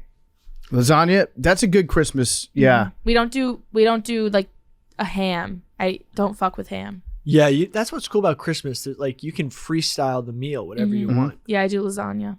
It's awesome. Okay, Ave. No, it's Arian. Oh, Arian. Mine is like a really well done smoked brisket. Okay. Oh, Nice. oh man, Christmas Day, that thing be chef's kiss. Oh, I'm so hungry now. Mine is you don't have it often, but anytime you do have it, it's the best. Beef Wellington. Yeah. It's fantastic. I like a good beef Wellington. Yeah. It's very rich. It's hearty. Yeah. It's a meal that makes you warm. Yeah, it's a good holiday meal if you can have it. I originally was gonna do peppermint bark. I love peppermint Ooh. bark, but then I thought about the little Pillsbury cookies with the little like Frosty the Snowman on them, or the Oh, Christmas yeah. Good tree. one. I had some of those last week, and they're just so it's Christmas. It just Yeah. gets you in the Christmas spirit. So probably those. They have elf ones now too. Those are just goated. I don't know pick. if I've ever had that. What? Oh, dude, You have. They're, I know, I have to They're try they're them. little cookies like this size. And you eat them raw. You eat like half of them raw. What are they called? I'm gonna look them up. mean, Just look up like Pillsbury holiday Pillsbury cookies. Yeah. Christmas cookies. They yeah. come in the sausage bag yeah, type thing, same. and then you cut them. I've never. Oh yeah, with the Christmas tree on them. Yeah. They're Yeah. all sorts of. Those are great. Good call. Great call. Just elite Christmas Yep. snack. I mean, I'm a content Kim make great holiday cookies, like the sugar cookie with Yeah. the frosting, which is always a killer. like the ones you leave for Santa that are Christmas themed. Those are my favorite like holiday dessert. But the prime rib on Christmas, my family usually just does Thanksgiving, but no turkey, prime rib and ham, and that the prime rib bangs. Love prime rib on Christmas. And then you eat it the next day in a sandwich. Yeah, so much better than turkey yeah. Well, turkey's got spot. on Thanksgiving. Yeah. All right, Billy. The best present I ever got would probably be the first time I ever had a video game. I got a Nintendo DS and I got Pokemon Diamond and Pearl. And I know that sounds like pretty gamer bro, but like back then it was so, because all of my friends were playing video games and I wasn't allowed to. But then I got my first video game. It also had to do with grades. I earned it. Like if, maybe Santa will consider it if you get this grade, and I got it. It was so awesome. That's good. A present that you earn through something that you've done, Yeah. even though your parents were probably going to get it for you anyways, always feels good. No, mine was pretty contingent. Was it? My Christmases were very contingent on my report card. Mm-hmm. Yeah. Big T? Mine is pretty similar. There's been a lot of good ones, but it's hard to top 2003. Got an Xbox. I got the year. Well, I know it was 2003 because I got an Xbox, and it also, we were talking about Madden 04 earlier. I got Madden 04, and I like never had a video game system before because I was 6, I guess, and like popped in Madden 04 immediately and played it. And I remember my dad and I were playing it, and it was this was like the 1 year in Georgia that it snowed a little bit on Christmas, and on the game, whatever game we hopped into, obviously it wasn't online or anything, like we were just playing and it was snowing, and my dad was like, yeah, the Xbox like knows what the weather is outside, which obviously they do now, but at the time that was not true at all, and that was really cool. So yeah, the Xbox in 03. How old are you? 25 When did you turn 26? May. Word. Because my first Madden was Madden 07 that I got on that DS too. That's wild. I don't remember what year it was, but my first ever Grand Theft Auto changed the game. Like, I remember my dad, because me and my brother are like 4 years apart. And when I was younger, my dad used to have, he had the set. He had GTA 1, 2, and 3, and it came in like a big, like, container, and you could play all 3. And he would hide it from me because I had the Xbox and I'd be home and I'd always want to try to find it. And I'd find it a couple times, but it was like the best game ever. And then they finally were like, let's get it for him. And it was the first time playing GTA. Is just. Your dad played GTA? Oh, yeah. My dad had everything. My dad had the original Xbox with Halo. Halo was huge when it came out first. Yeah. My dad loved Halo. I was never allowed to play Halo. No. My cousin was allowed to play Halo. And at Christmas, I'd go over to his house and play Halo. And he always used to just kill me because I was terrible. Yeah, I think it was Vice City, but it was awesome. First time ever just playing GTA by myself. Arian? I didn't grow up celebrating Christmas. So I never really got gifts like that. And so when I did start celebrating Christmas, I already had a little bread, and people don't really like giving gifts to like people who got bread. Like, so I haven't really gotten a lot of gifts like that. So my favorite gift is just like the fam, just being around, just being able to experience the holidays in general in a festive way has just been the dopest part of it. It's a little corny, but it's true. It's just like just being around the family. It's just like the gift that there is, because you don't get a chance to really congregate in any real way because everybody's on these little, rat race. And so the fam bam. I like that a lot. That's in the true spirit of the Yeah. holiday. It is. Yep. I'm about to ruin it. Go for it. My Wii when I was 8. That Should have let Arian go last. No, but the Wii was impossible to get. It was very tough to find, yeah. Yeah, my grandparents got it for me, and I, to this day, that was I've never been so happy. You know why it was the best? Because the Wii, everyone in the family played. Even people that didn't play video games. I was just pumped because I was 8 and I loved my Wii. I would play Wii bowling right now. It's great. Yeah. I still do all the time. It's great. I know how to super Still have serve. it? Oh yeah. I know. But yeah, that was like similar to Big T. I didn't play video games growing up, but like that was my first like video game console, and I got to play. This is a formal Wii invitation to Macrodosing to come to my house for Sunday Fun Day and play Wii bowling. We just drink and play Wii bowling. I gotta work. It sounds incredible. Good call, Billy. Very proud of you. Yeah. That was big for you, Billy. No, that's literally what I tell all my friends who make Sunday plans. What? Nothing. No, but Wii was sick. The Wii was incredible. I think the Wii was harder to get than it is now to get like a PS5 or. That's when they had the contest, hold your Wii for the Wii. Yep. Where that one lady died of water poisoning. Yeah. Because she drank too much water. You never heard about that? No. A radio station got a Wii. They did a giveaway. Hold your Wii for some Wii. And the challenge was you had to drink like a certain amount of water every 10 minutes. And then the last person to go use the bathroom got the Wii. So this lady won. She won a Wii for her kids. Then she started driving home, felt funny, pulled off the side of the road, and she died because if you drink too much water, your body, it reduces the osmosis, the potency of like sodium and all that other stuff that's in your blood. It waters that down. It dilutes it. That's what I'm looking for. It dilutes it so much that your body's not able to survive. Well, That's crazy. Yeah. Do you guys remember osmosis and diffusion? Yeah. Because there's so much water, there's less particles. There's more particles in your cells than outside. I think osmosis is the water goes to where it isn't to reach equilibrium, and it just blows up your cells. That's wild. Yeah. Did a lawsuit come from that or no? Did she like sign a waiver? Yeah. They sued big time. Yeah, I figured. Even if you sign a waiver, this is the Those dirty. don't mean anything. Yeah, the dirty little secret is waivers don't really mean shit. If you're negligent as a company and you end up killing somebody with a contest through your rules, you're going to get sued and you're going to lose. Waivers are just meant to discourage people from suing. So if you think about suing, you go to that initial meeting with the company's lawyers. They're like, "Well, you signed a waiver, so you can't sue."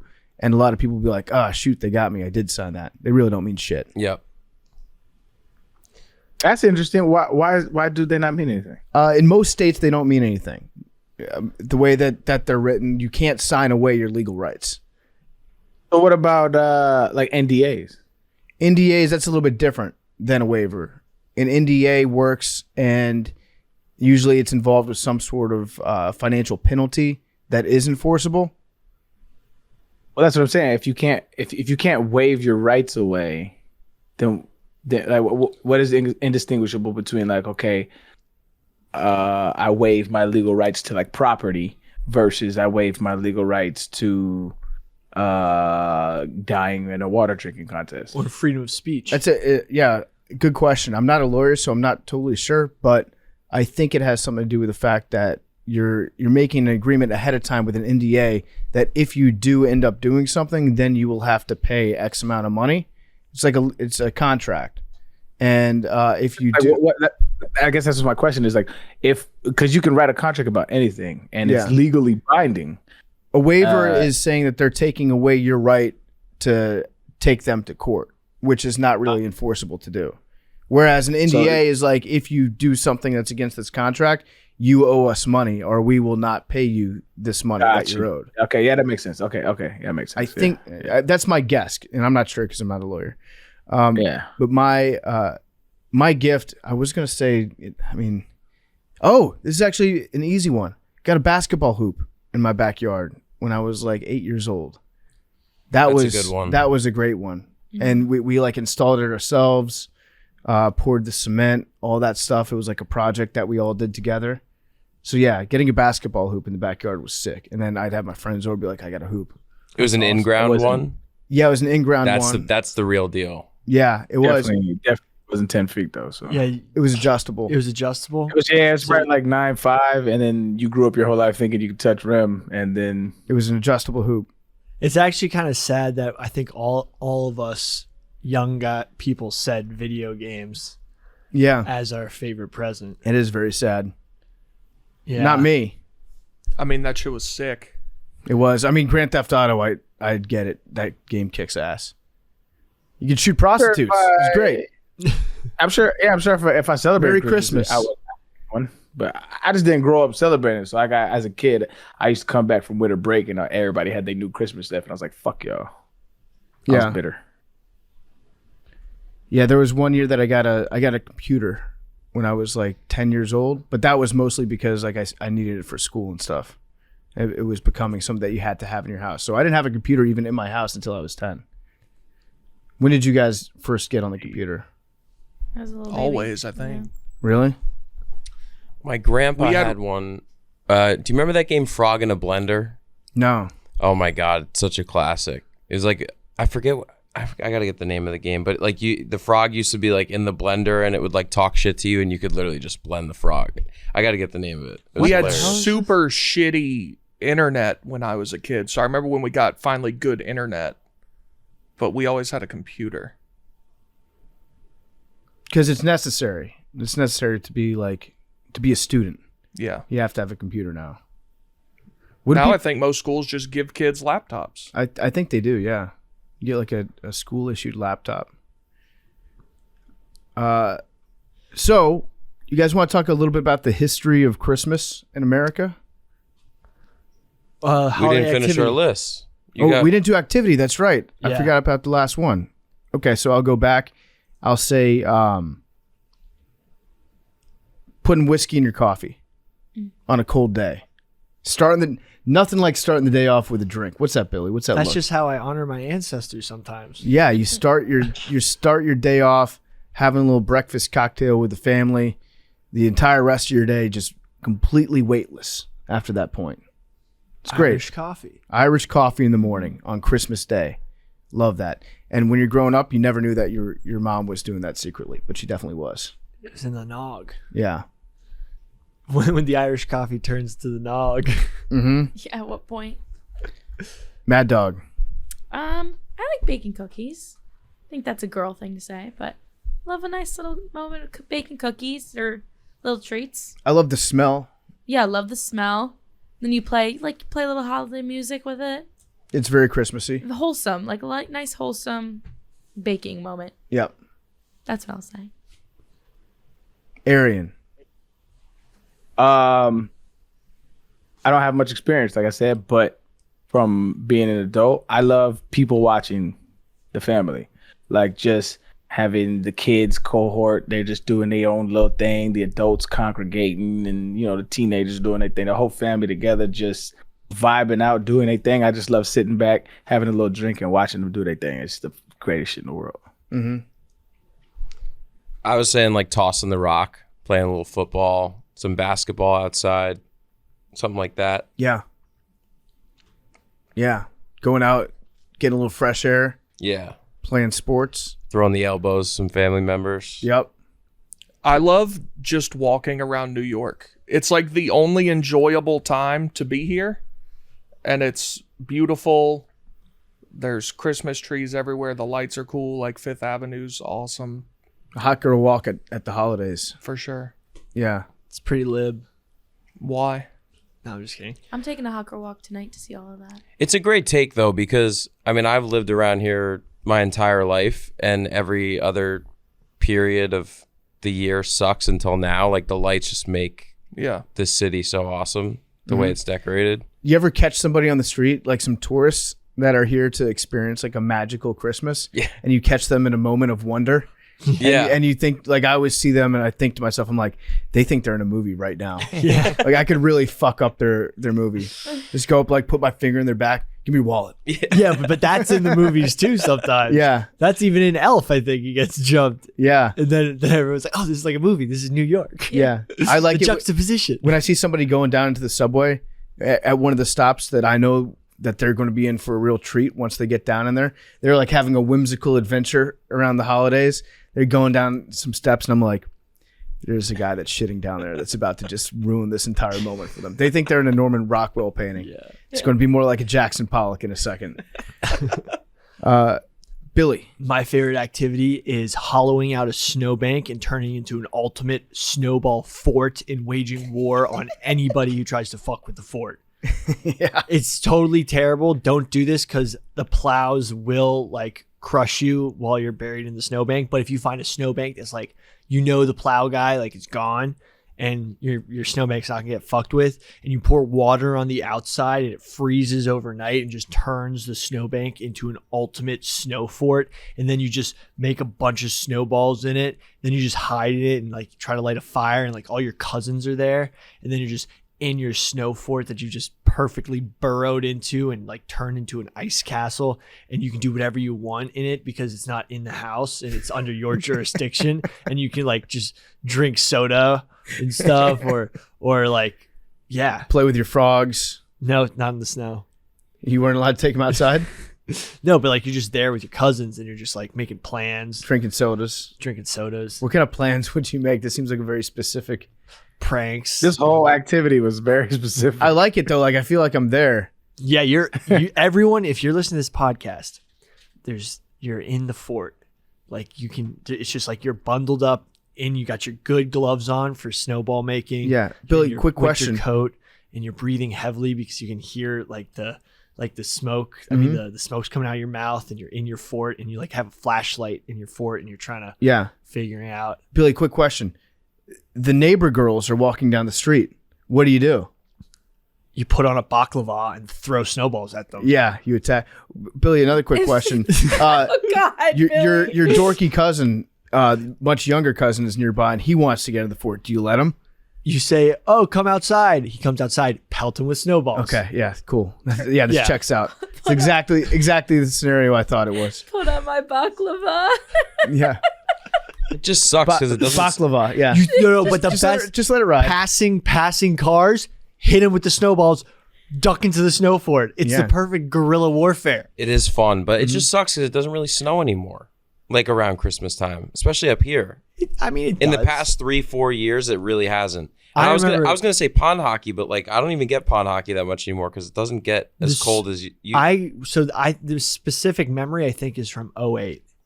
Yeah, that's what I'm saying. Like, if you think back to the past, like, 4 or 5 years around New York, New Jersey, I mean, it really hasn't snowed much around Christmas time. But remember when it snowed so much, like, freshman year of high school? Yeah. Like, it was just the past couple of years. Tomorrow and Friday, they're both highs are going to be 50 and 52, so it's just going to be rain. Like, I normally... thought it was supposed to be 11 degrees. Yeah, like at night. But Billy, tell me what baklava is. It's the thing that goes over your face. It's like a ski mask. Oh my God. You put on your ski mask so you can't be identified. Oh my God. Like, because... Would you be surprised to learn that baklava is a layered pastry dessert? He's thinking of balaclava. Of phyllo pastry filled with chopped nuts and sweetened with syrup or honey. Whatever. I said, fuck me up. I was like, baklava on your face? Mad Dog and I had a moment where we looked at each other and she was like, "What are you saying what I think you're saying?" Balaclava? Sometimes you let Billy roll. Let Billy roll. I do that a lot where I'll look at PFT and he'll just kind of give me a nod, like let it ride. Yeah, just let him. Yeah, let him no, cook. but okay, so... I don't like to interrupt him when he's in the middle of something because he's making a larger point. It's like offside in soccer. Let the play go on and then you blow the whistle. My cousin got frostbite, and to make sure he would wear his ski mask, I'd wear the ski mask, and he was my younger cousin, and he'd always get frostbite, so like we had to wear masks when we were outside. You had to wear a loaf of baklava. Once you get frostbite once on your face, it's very easy to get it a second time. So we were just rocking Pastries. We were little snow terrorists. It was sick. Snow terrorists. We were just hitting cars with snowballs and then ducking into the snow fort. And like sometimes the cars would stop and be like, who hit us with the snowballs? And we'd be under there just laughing our asses off. I bet your neighbors hated you growing up. Well, this was at my grandma's house. Oh, okay. So they didn't even know we existed. But did your neighbors hate you? True or false? Depends on who you ask. I think that's probably they hated you. A lot of people liked me. I imagine you probably had some. You had some feuds. No. I mean, you were Dennis the Menace. Neighborhood scoundrel. Yeah, exactly. You were Dennis the Menace. The Menace, man. That was a throwback. Wow. That's another one where I feel like Mr. Wilson, much like the Grinch, Mr. Wilson's he gets a bad rap. He was just trying to enjoy his retirement, be there with his wife, and Dennis just fucked everything up all the time. I mean, yeah, you're not wrong, but then again, it could be viewed as like why you so like just relax, like it's a little kid trying to be a little kid, you know what I mean? Like you was once a little kid, just be the OG that's like, hey, just not on the lawn, my G, like you ain't gotta be. He was an ass. He was an ass. He would like break windows and shit, and just completely ruined Mr. Wilson's time. He had worked hard his entire life. Like put yourself in Mr. Wilson's shoes. You worked for probably 50 years at a job you hated, and you finally get to have like a pitcher of lemonade on your porch that you've paid for, and then Dennis comes along and he just like accidentally flattens all 4 of your tires on your car. It would suck. Yeah, I feel from Mr. Wilson. You're not wrong. Yeah, you're not wrong. Fuck Dennis the Menace. You're right. So now we like Dennis the Menace, or now we like Mr. Wilson and the Grinch. All right, so Christmas, the holidays in America. I did a little bit of research as to how all this weird stuff came to be, because it is kind of strange that we have a Christmas tree and we put lights on it and then we put presents under it, that whole thing. It seems it's not the most logical thing in the world to do. So I was curious where it came from. Did you guys do any research on that? The tree is German, right? Yeah, the Tannenbaum.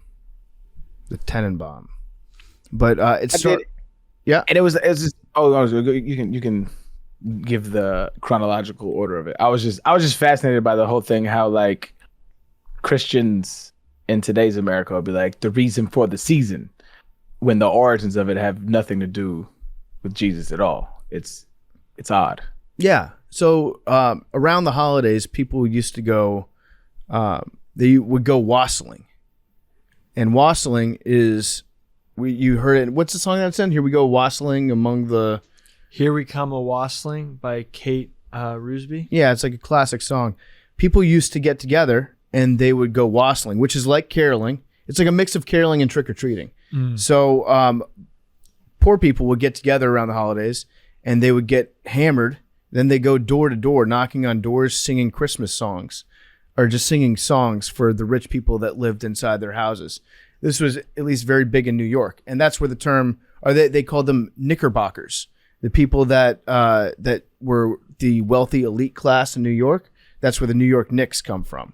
And so they were the rich people in New York. Also, the pants that they wore, they would call them Knickerbockers. And so people would go door to door, knocking on the doors and singing these songs. And the rich people would have to give them treats. So they would give them like cookies, or they would give them like cups of alcohol, some wine, things like that, as a way of saying, okay, we're doing pretty well for ourselves. We're rich. These people are poor. They're in our neighborhood. Let's give them just like something to make them happy and keep them drunk, and they can go on their way. So this happened for quite a long period of time, dozens of years. And then they got together and they said, well, why do we keep giving away all our stuff to the poor people that come to our houses? It's kind of rude that they interrupt our dinners that we're having with our families. Why don't we try to rebrand this whole thing and to make spending the holidays something that you do like in your house around your family, as opposed to going out and doing like a trick-or-treating thing?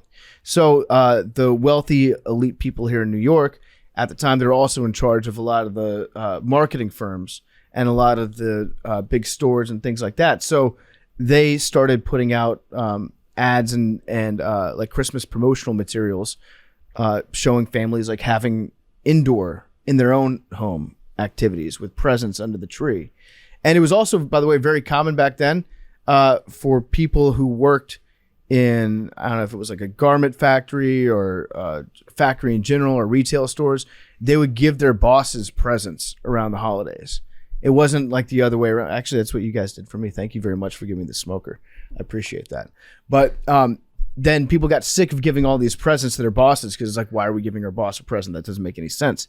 And then they started to rebrand. I think it was like a group of women in New York banded together that worked in the garment industry. And they formed like a union almost of people that would not give presents unless it was to somebody that they truly cared about. So it wasn't like a workplace workplace activity. It was going to be more of a home activity. And then that drew some pushback as well, because then all these managers were like, well, where's my presents? I'm sick of not getting these presents. But there were some very influential families that kind of rebranded into, I think it was the Morgan family from JP Morgan. They would get interviewed. They'd be in the press all the time being like, we're doing Christmas at home just with families, just with people that we care about. So then all the other people started to follow along suit with that.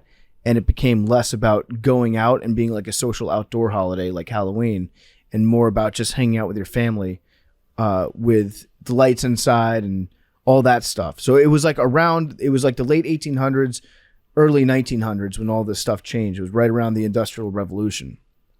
But prior to that, it was more about going out on the town, getting fucked up with your friends, and then making rich people give you shit. And there was one, I need to look up exactly when this was.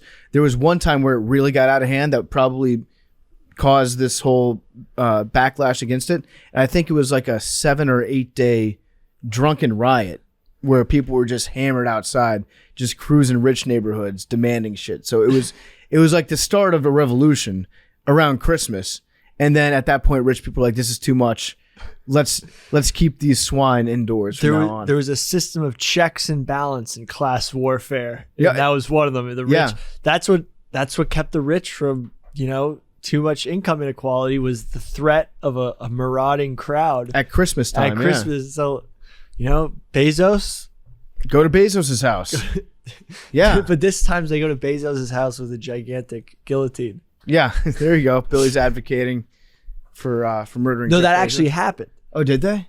There was a group during, I think, the protests of the summer of 2020, I want to say, that took a guillotine to Bezos' house. I forgot about that. Yeah.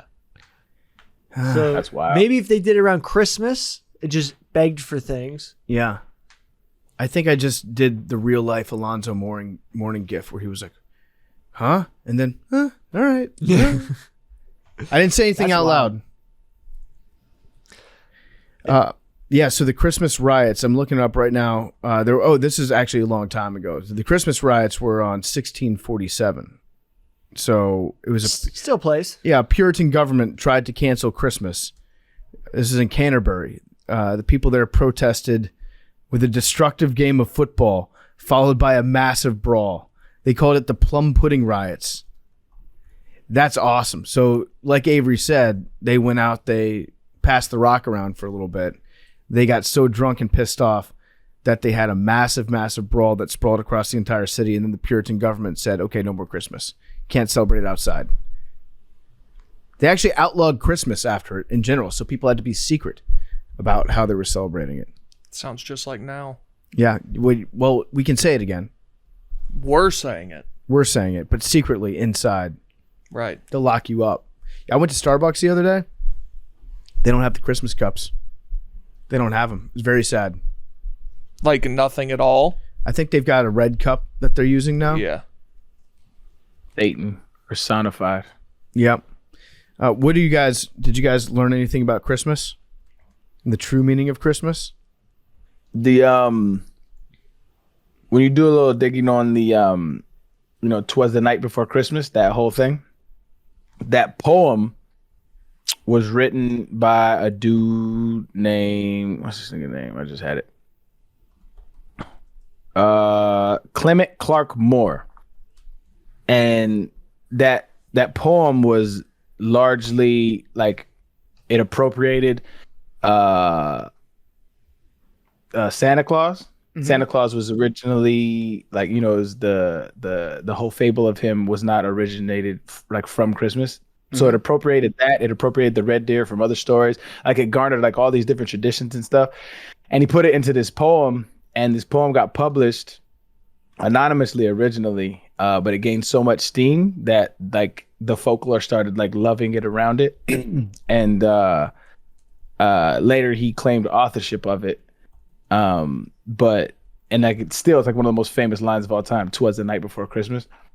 And people claim that it wasn't him that did it, but when I looked at it, it does look like he did it.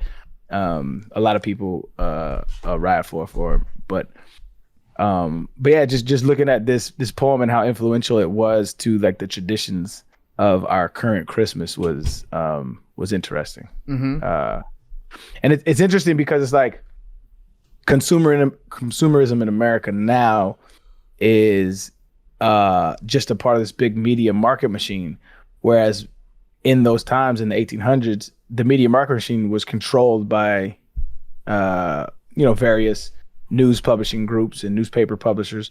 And so the effect that columns had on the public were wild. Like they really influenced the general public at large. And so when you see like the effect like this thing had on it, or propaganda in general, it's wild. It's dope. Yeah, everything was centralized back then. Now there's a million people with a different propaganda stream of their own that they're tuned into. I don't hate it though. I don't hate it. I think it's better this way. I think it'll sort itself out in like 100 years, but right now it's a shit show. Yeah, it's free.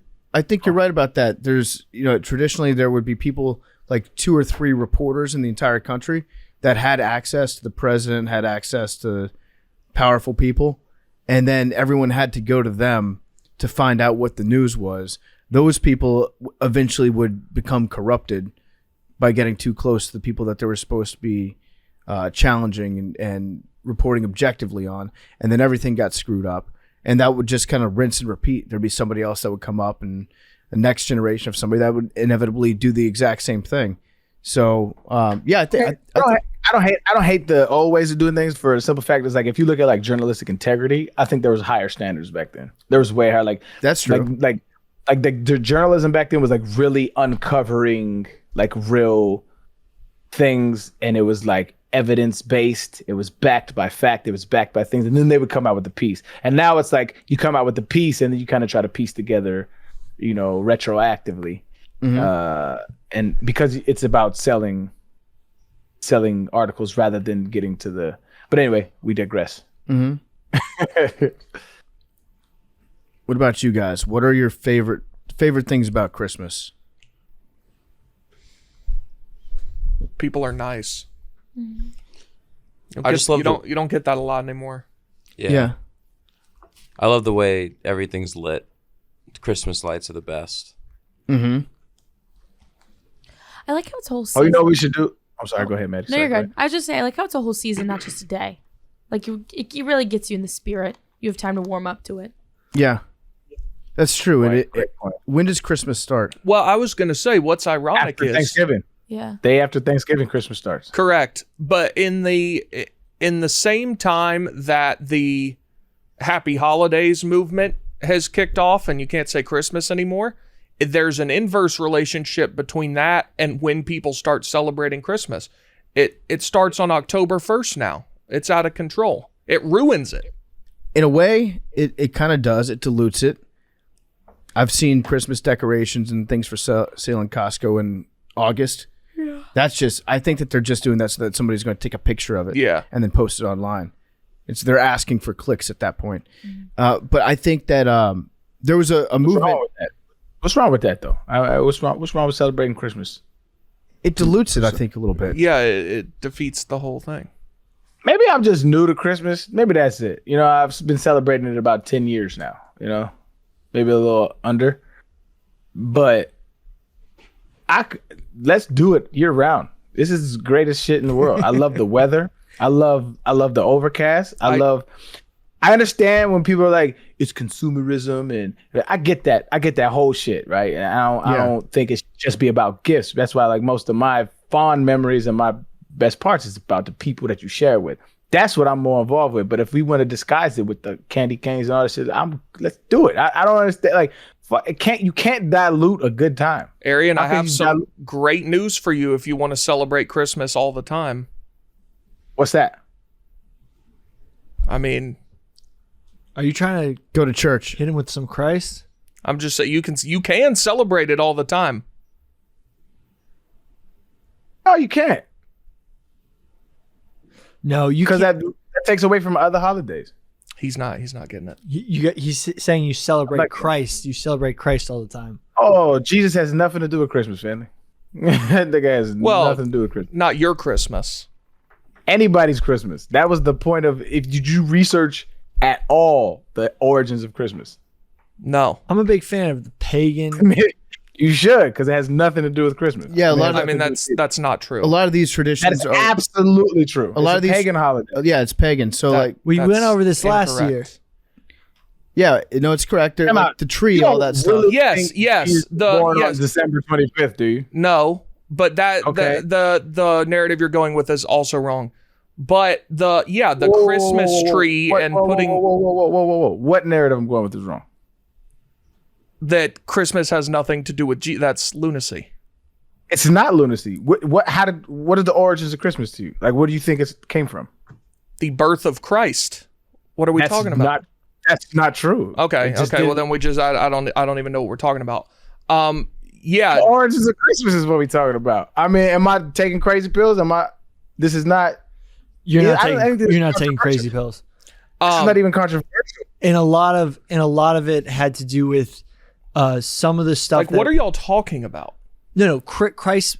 Well, if you look at, I think the Catholic Church's, the Christianization of Europe, the winter solstice was a big celebration in pre-Christian Europe. We talked about this a little with Halloween. Like orgies and drinking in the streets. They're celebrating that. They're not celebrating Jesus. They weren't like the origins of this. They were never celebrating Jesus. It was co-opted. I thought you of all people would know this. I don't think we're talking about the same things. They changed into celebrating Christ, but the winter solstice, because everyone's literally just in the dark for so many months and they're so pissed that like there's winter depression, there's seasonal depression. So literally it was caused by the winter solstice. So they're just like, let's go nuts. Constantine is the first one. See, I thought the facts was gonna be more about American consumerism, but so I'm a little foggy on the details. But I actually have the sheet from last year. perfect. Let's logically walk through this with me, Big T. Explain to me the link between Santa Claus and Jesus. Again, see, yeah, we're not talking about the same thing. It is a Christmas tree that you put in your house. Does that have to do with Jesus? No, of course not. But that's what Christmas is about. You can have traditions. You can have traditions Why is Christmas about Jesus when it literally has nothing to do with Jesus? Again, you can have traditions that don't necessarily a Christmas tree does not have anything to do with Jesus, but that's what the holiday is. Well, how about this? Link anything to Christmas to Jesus for me. Link something to Jesus. I don't know how to have this conversation with you. That's what the holiday is. One thing. Link one thing to Jesus.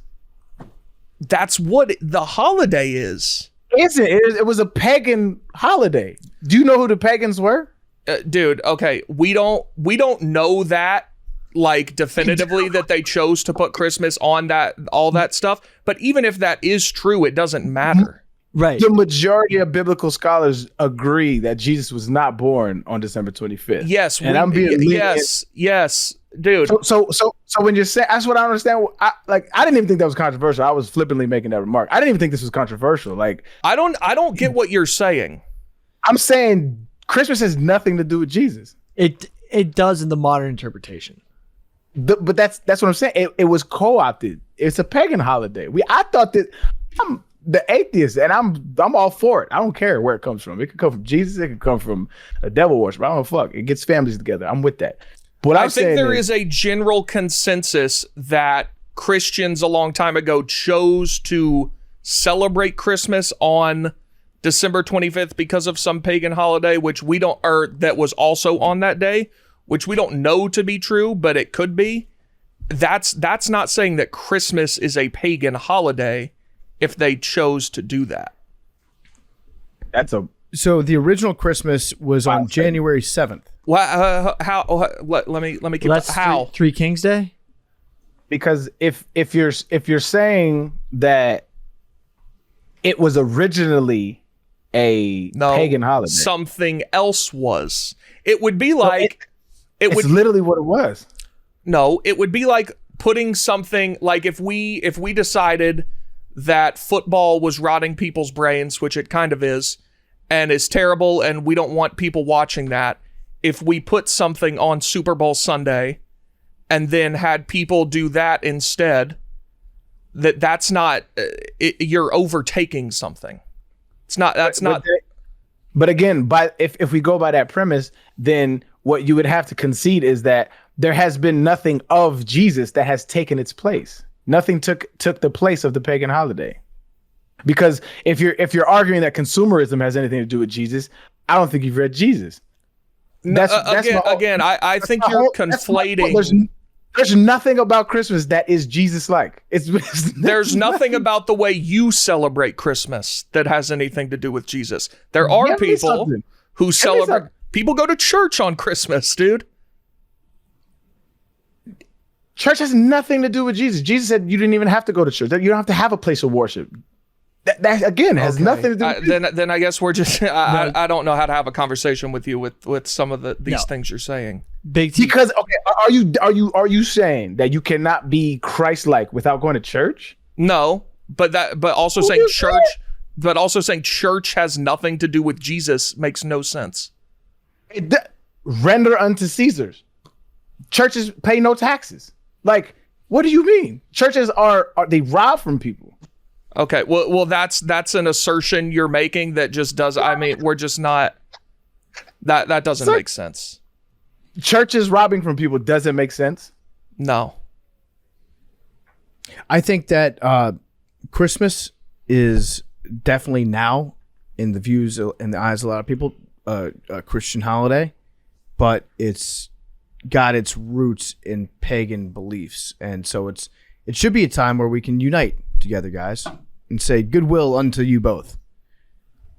That's exactly what I do. It's wild that it's wild that you attribute the holiday season and kind of discount its origins. We can try to do this again, but we're not talking about the same things, I guess. Big T, you can read. There's actual textual evidence in history of the Billy, Christianization of Europe, taking the winter solstice and applying the celebration of Christ's life to it. That's how the pre-Christian beliefs are attributed to why Christmas became Christmas.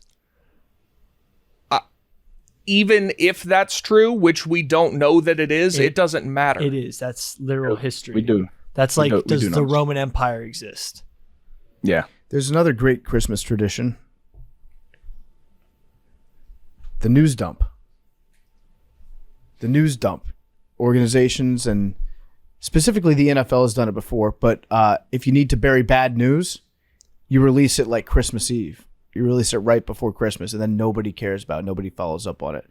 They forget about it because they're all drunk. They're with their families, and they forget about it over the course of the next 2 days. You know who is really good at the news dump? Who? The Soviet Union. Soviet Union knew how to fuck with us on Christmas big time. So they didn't celebrate. In fact, I think Christmas was outlawed in the Soviet Union. If they did celebrate it, it would have been on January 6th or 7th. But they had they knew that America and the rest of the Christian world, at least, was mostly occupied on Christmas, doing Christmas things with their family. And so they invaded Afghanistan on Christmas Eve, 1979, because they thought that our government wouldn't notice, which is just classic move on their part. And then when they had to do more bad news, when they had to break up the entire country, they did that on Christmas Day. So they understood that we are journalists, we're going to be home with their families. They didn't want to have to go and change the papers for the next day. They probably had the layout already set and put together. So the Soviet Union used to fuck with us big time on Christmas. That's wild. Kind of like how the NFL drops bad news before the 4th of July every year. That's what Gorbachev used to do. That's shitty though, man. There's no worldwide holidays, huh? Where it was okay, no bullshit. Today's for everybody. There should be a worldwide holiday. Christmas Day in World War I and I think in World War II, they would stop. I think there was a big soccer game actually that took place between the British and German soldiers in World War I. Did you guys see All Quiet on the Western Front? I haven't seen that yet. It is wild. I gotta go check that out. Did they play soccer in there? Yeah. No, actually they don't. They kill each other. Okay, different. But yeah, in wars sometimes they take breaks on Christmas. There's a worldwide holiday on New Year's Eve, right? Oh yeah. Or New Year's Day. Goes hour by hour. Maybe, I guess so. Yeah, that's the closest thing to it. Yeah, yeah. What about? Yeah, celebrating Never mind. the I New was Year's. gonna say Halloween, but I think some religions don't celebrate Halloween. Yeah. Jehovah's Yeah, Witnesses don't celebrate anything. That's true. Not even the New Year. I don't think so. They don't celebrate holidays. Oh yeah, New Year's I guess is the world's a world holiday because we're all pretty much on the Gregorian calendar. No, we're on the Yeah, it's Gregorian. Yeah. we're the one we use is the Gregorian calendar, right? I've got to take about New Year's. What? That it sucks? New Year's sucks. Yeah. New Year's is like the worst holiday ever. It's bad. Yeah, you pay $200 to go out. You have a line for drinks that's 45 minutes long. You stay out. It's cold outside. You stay out until like 2 a.m. Everybody's hammered, and then you go home. And then you wake up the next morning. You're hungover as shit. Hey, you gotta get out of New York, dog. Yeah, New Year's Eve sucks. It's the worst holiday. You gotta get out of New York, bro. That shit sounded like a horrible New York night. Well, I've had New Year's in other places. I've had New Year's in Austin. Still not that fun. Yeah. Mm-hmm. I'm doing New Year's in Chicago and paid a lot of money. Yeah. To go to a bar that I could have gone to for free any other night. And the entertainment's never that great on New Year's Eve. Mm-hmm. They sometimes serve like little hors d'oeuvres or whatever that get walked around. Those aren't that good. No one actually wants to kiss at midnight. No, and it takes forever. wait, what, Billy? Joking. It takes. That sounded rapey. No, Billy just sounded like he's been rejected a few times. And everyone's just. It's just a bad scene on New Year's Eve. Mm-hmm. I don't like New Year's Eve. I'm going to start going out New Year's Day. I bet New Year's Day is a way better time to go out. Well, I bet it's fun if you go to like a sports bar because there's a ton of games on. Yeah, there's games on. You're like you're the least hungover person there. Mm-hmm. So your brain is overpowering everybody. Your brain My fam has a bit of a New Year's tradition. We ain't doing it this year because everybody's traveling and shit. But we used to, like, growing up, my mom used to cook this big green chili pot stew on New Year's Day, and we just binge bowl games the whole day. Just kick it, drink, have a good time, binge bowl days. That sounds fantastic. Yeah, it was dope. Do you guys eat black-eyed peas on New Year's? No. No. I think that's a Southern thing. Big T, have you ever heard of it? Yeah, my great grandma did that. It's for good luck, right? Yeah. Old Lang Syne. It's a great song.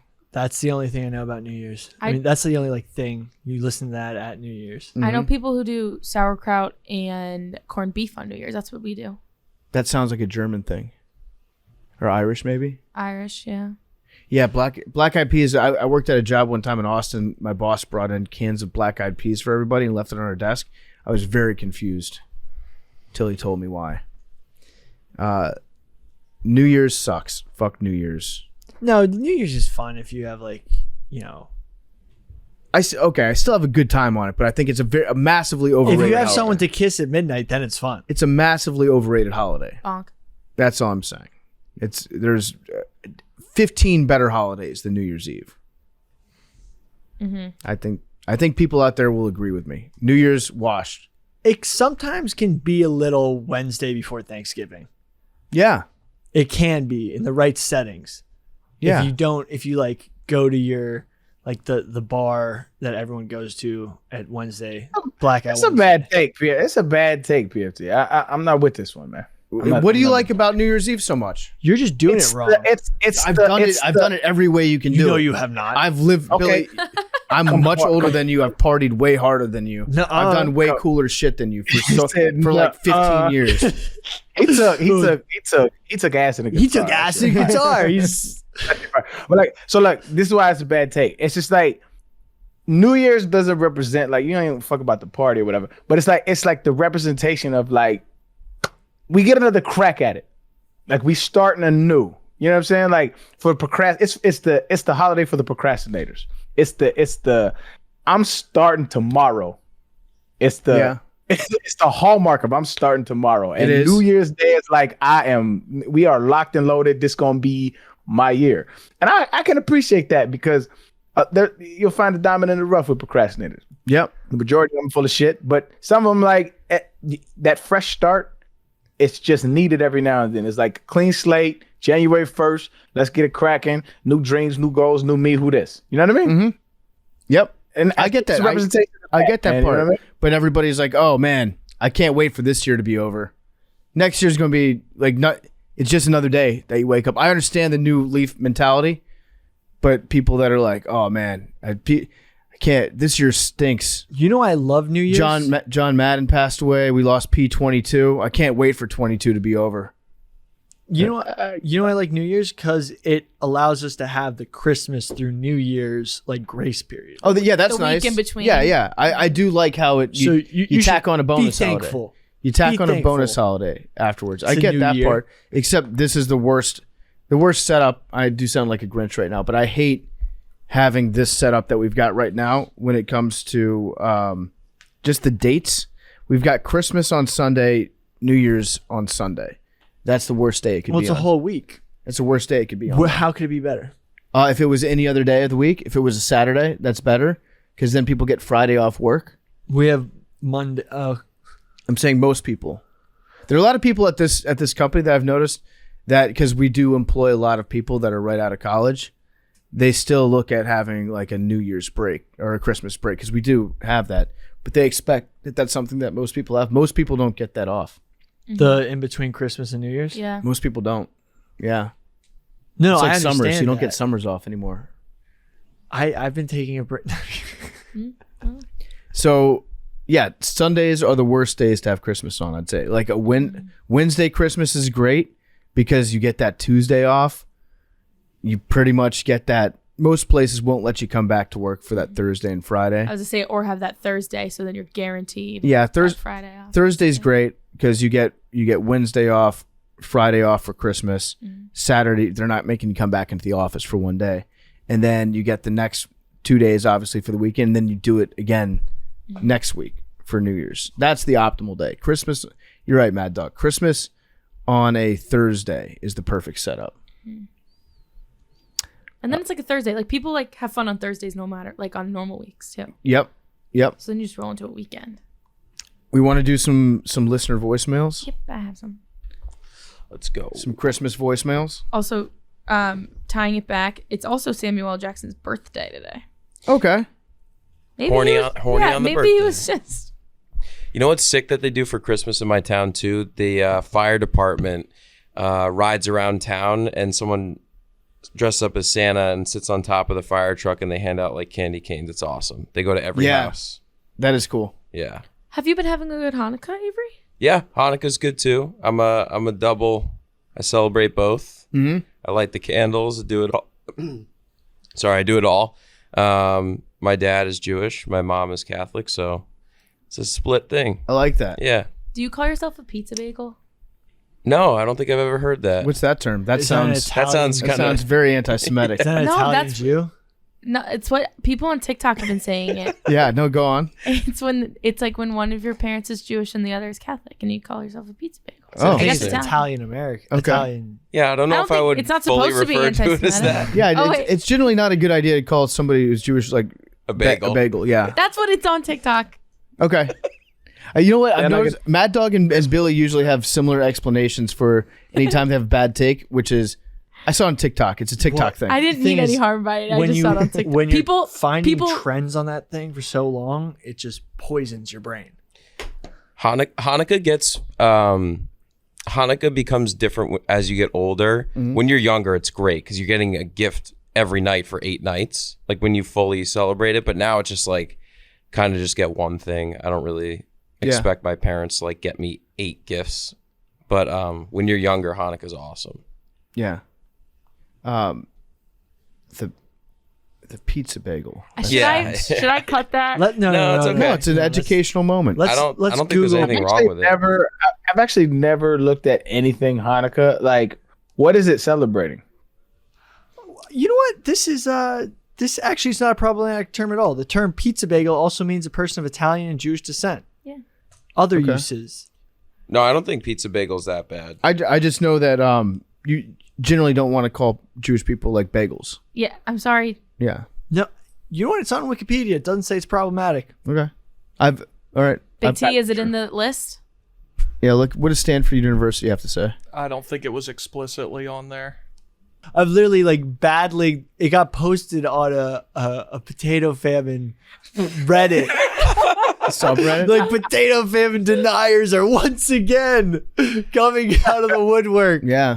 This anti-Irish sentiment. I was like, fuck. And you know those Micks are having a lot of kids too, so there's tons of people out there that hate you, Billy. Yeah. Just popping out Billy haters. Do not make that a clip. No. Wait, this is all like. But the thing was, actual Irish people were finding it. Like, who never even heard this show before.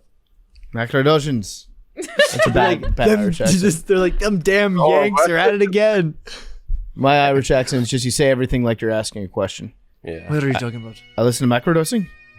Macrodosing. Billy's is not bad. Macrodosing is a fine podcast. Oh, my Irish accent is very well. PFT's a wee lad. No, that's a little Scottish. A wee lad. Wee lad PFT. There's a good lad. There's a good lad. In Scotland, if you ever see a girl and she's a fine bird and you go walk up to her, you better make sure that her other lad's not around, because then you'll get the Glasgow kiss. You know what the Glasgow kiss is? A little bit to the headbutt. When you get the headbutt right in your sonker. 7 people just drove their car off the road. No, they love this. Yeah. It's a pretty bird over there. You say it's a fine bonny lass. Is that your bird? It's a bonny lass, isn't she? She's Need to never enunciate your T's when you're speaking Scottish. Well, you can if you want. Skip your T's. It really depends on where you're from. Skip your T's. Scottish people talk Scottish. In Scotland. We had a bus when we were in Scotland for with Foreplay. We had a bus driver. I mean, you could not understand a word this guy said. It was the deepest Scottish. I could not believe it. Mm-hmm. Can you add in some bagpipe music under when Billy and I were doing Scottish accents? Absolutely. Thank you. I think that'll make it sound much Amazing better. Grace. What? Welcome to Edinburgh. You're climbing up the tower. Going to go hit the pub later. See where J.K. Rowling wrote all her transphobic books. I only know misogynistic Scottish slang. Yeah, that's cool. Edinburgh, great city. It's where Mad Dog wants to live. I do. It's great there. In the summer. I want a summer there. Let's do some voicemails. Okay. These voicemails are brought to you by Beard Guys. Beard Guys offers a comprehensive collection of beard care products for all types of facial hair and skin types. You can cleanse, enhance, moisturize, style. They deliver high-quality, badass beard care with irresistible beard scents and styles. Their best-selling products include Beard Wash and Tame, 2-in-1 wash and conditioner for beard hair. It deep cleans your beard, purifying it from daily buildup and grime, nourishes your beard hair with argan oil, vitamin E, and olive oil. Beard Balm tames facial hair while keeping it soft and smooth, keeps your beard conditioned, tamed, balanced, and soft while providing a light hold. Beard Oil that softens facial hair, hydrates skin, reduces itch. It's packed with a blend of argan, avocado, coconut, grapeseed, sunflower, and jojoba oils. Craft your beard care routine today at beardguys.com. That's beardguys with a Z, beardguys.com.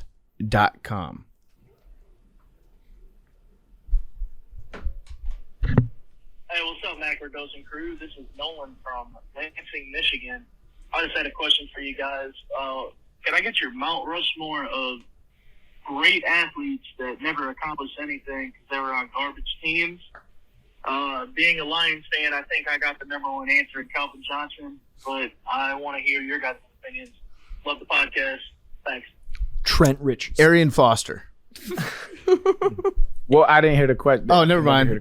All right, so the question was, he wants to hear great athletes that didn't accomplish things because they were on garbage teams. Damn. That was a compliment. No, the dude that called in was a Lions fan, and he said Calvin Johnson's the 1-1 overall. I think this guy's got the 1-1 and the 1-2 overall with Barry Sanders and Calvin Johnson, right? Both of whom retired way too early because their team sucks so bad. Yeah, I'd say that Lions have that claim to fame for sure. But are there any other athletes? Absolutely. There's Charles Barkley. Yeah. You got Randy Moss. Randy Moss number 1, right? No, I don't think. No, Randy because he Moss was right on there. the Patriots team that went 18-0 and Yeah. lost in the Super Bowl. Yeah, I think that's my Mount Rushmore right there. Joe Thomas. Charles Barkley, Randy Moss. Joe Thomas, yeah.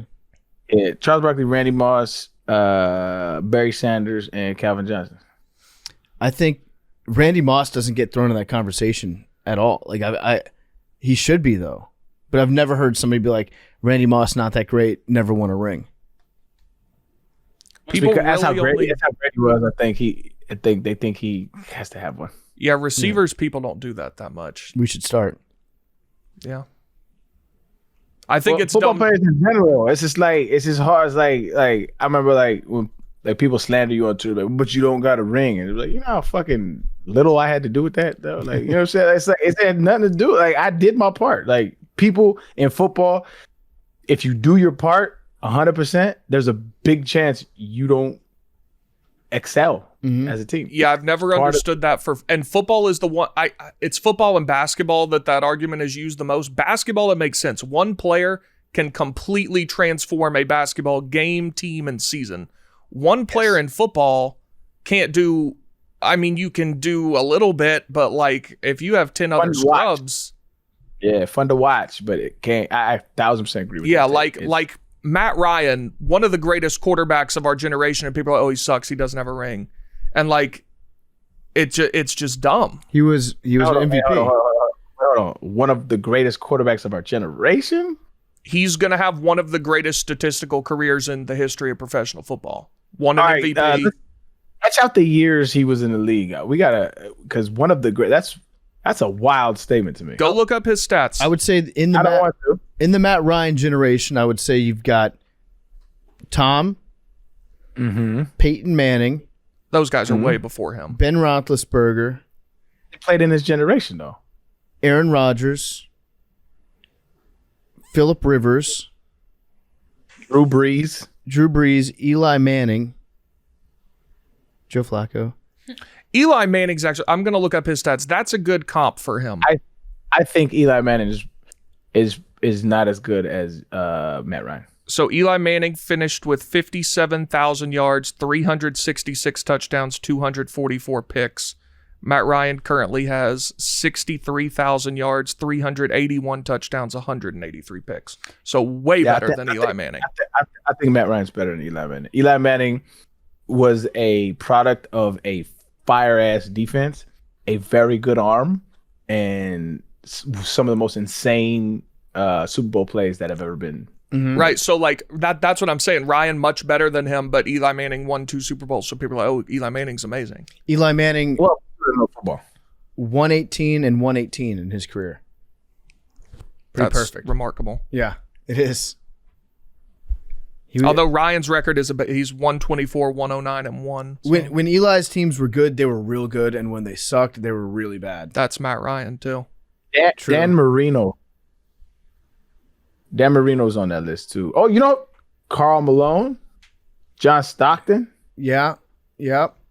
I would say, I mean, there's one player that's playing right now in a major sport that I would put right up there with Calvin Johnson or Barry Sanders. That's playing currently.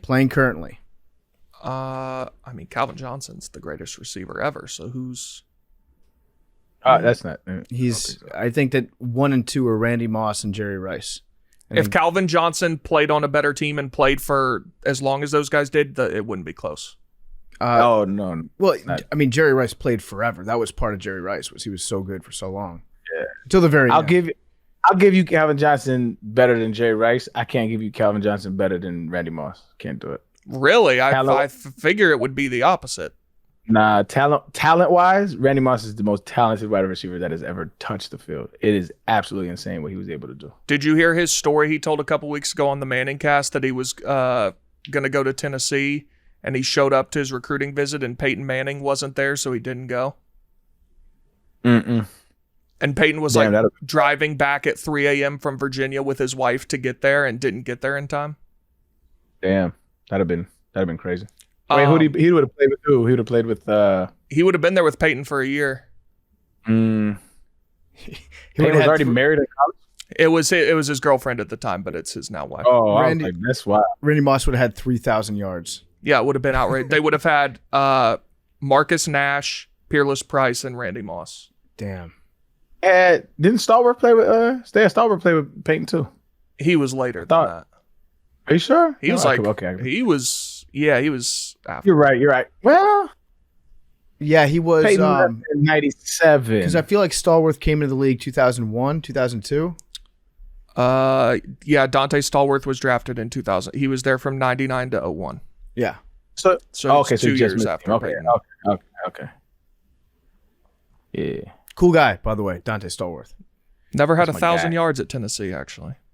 You like Dante? Good dude, man. Solid human being. Very smart too. Like, Yeah, very smart. he is smart. He had a bad 9/11 tweet though. Oh, what was it? It was from a long time ago. He had like a 9/11 truther tweet. Oh, I don't know if he deleted it, but he's since become like very embarrassed of it. But for a while, I know he didn't take it down because he's like, that's something that I said. I have to own that. But every now and again, it gets brought up. yeah. I mean, I give people room to grow, man. He's a solid cat. All right, so do you guys know who I'm talking about? Yeah, no, I've been trying to. What sport? Oh, Yeah, Mike Trout. Yeah. Yeah, duh. Who? That was Mike Trout. Mike Trout in baseball. He's going to be one of the greatest baseball players to ever live, and he's never going to win shit because he's stuck on the Los Angeles Angels, and I think he's kind of okay with kind of flying under the radar. For sure. No expectations on him Oh, he whatsoever. lives the life. He could walk in to most businesses in America, not be recognized, and he's one of the greatest to ever do it. Has well over $500 million Yep. by the time this contract's over. They may very well have the Angels the two best players in baseball. Yeah, Shohei Ohtani. How Yep. are they bad? Well, because Terrible management. They've never had good pitching. there's a lot more that goes into winning baseball games than just like if you have one dude that hits, a home run every 10 at bats, that's great. That's fantastic, but you need other guys around That's what I'm you. saying. Football and baseball, you can have the two best players in the league and still be bad. Yeah. And the Angels probably do. Basketball, the ring thing is a reasonable argument because Yeah. LeBron by himself should be able to have a team very competitive. Yeah. It's like the Oilers. They have McDavid and Draisaitl, and they'll never do it. If you were to take LeBron and put him on like St. Peter's, could they win the NCAA tournament? Yeah. Oh, they would. Yeah. They would run Easily. through it. You think so? Yeah. Yes. All right. Maybe. I don't know if they win it, but he's in the conference. You know what I'm saying? He's in the dance. Oh, they Whereas would, without him, he's not in the dance. they'd win it. It's tough, man. I mean, I believe you need a supporting cast. You can be the best player in the world, but like if you have a really good team Against versus, 18-year-olds? Oh, I thought you meant 18-year-old LeBron. No. No, I think we're saying LeBron, right now. now. Oh, LeBron right now. Even there, I don't know, man. I don't know. No, he would absolutely dominate. I mean, think about it. A lot of these guys. Sure, he would dominate though. A lot I'm of not saying he wouldn't dominate. Go ahead. Yeah. No, I was saying like a lot of these guys like are going to go to the NBA, but no, none of them will probably ever be as close to as good as LeBron. I think he would just tear them up. Mm-hmm. He would. But what I'm saying is like, he's still a man. He gets fatigued. You know what I'm saying? So it's like if you have a super dominant team versus him versus a bunch of people who are going to go pro in something other than sports, then it's a harder. It's a harder sell in my opinion.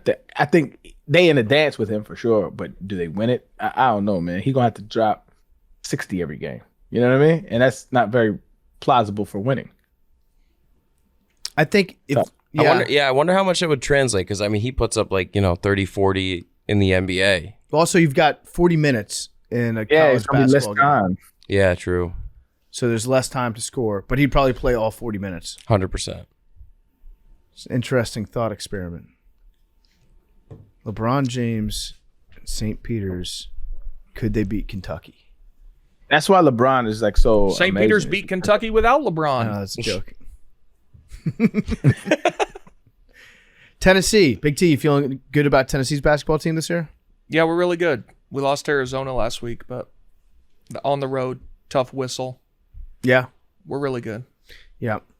I hope that Tennessee does something in the dance this year. Me fucking too. But pal. it's Rick Barnes, so you never know. Do we have any other voicemails? Yeah, we have one more. That one took us a while to get through. Never been to a college basketball game. Oh, we got to fix that. I don't think I take it back. I've been to a D3 college basketball game. Several. We gotta fix that, guys. Down. Pick I've one. been to a D1 Is game. the tournament in New York this year? Isn't it always in New York first 2 rounds? No. I watched Iona versus Manhattanville. Iona's got a tiny gym. Big Ten usually plays in New York.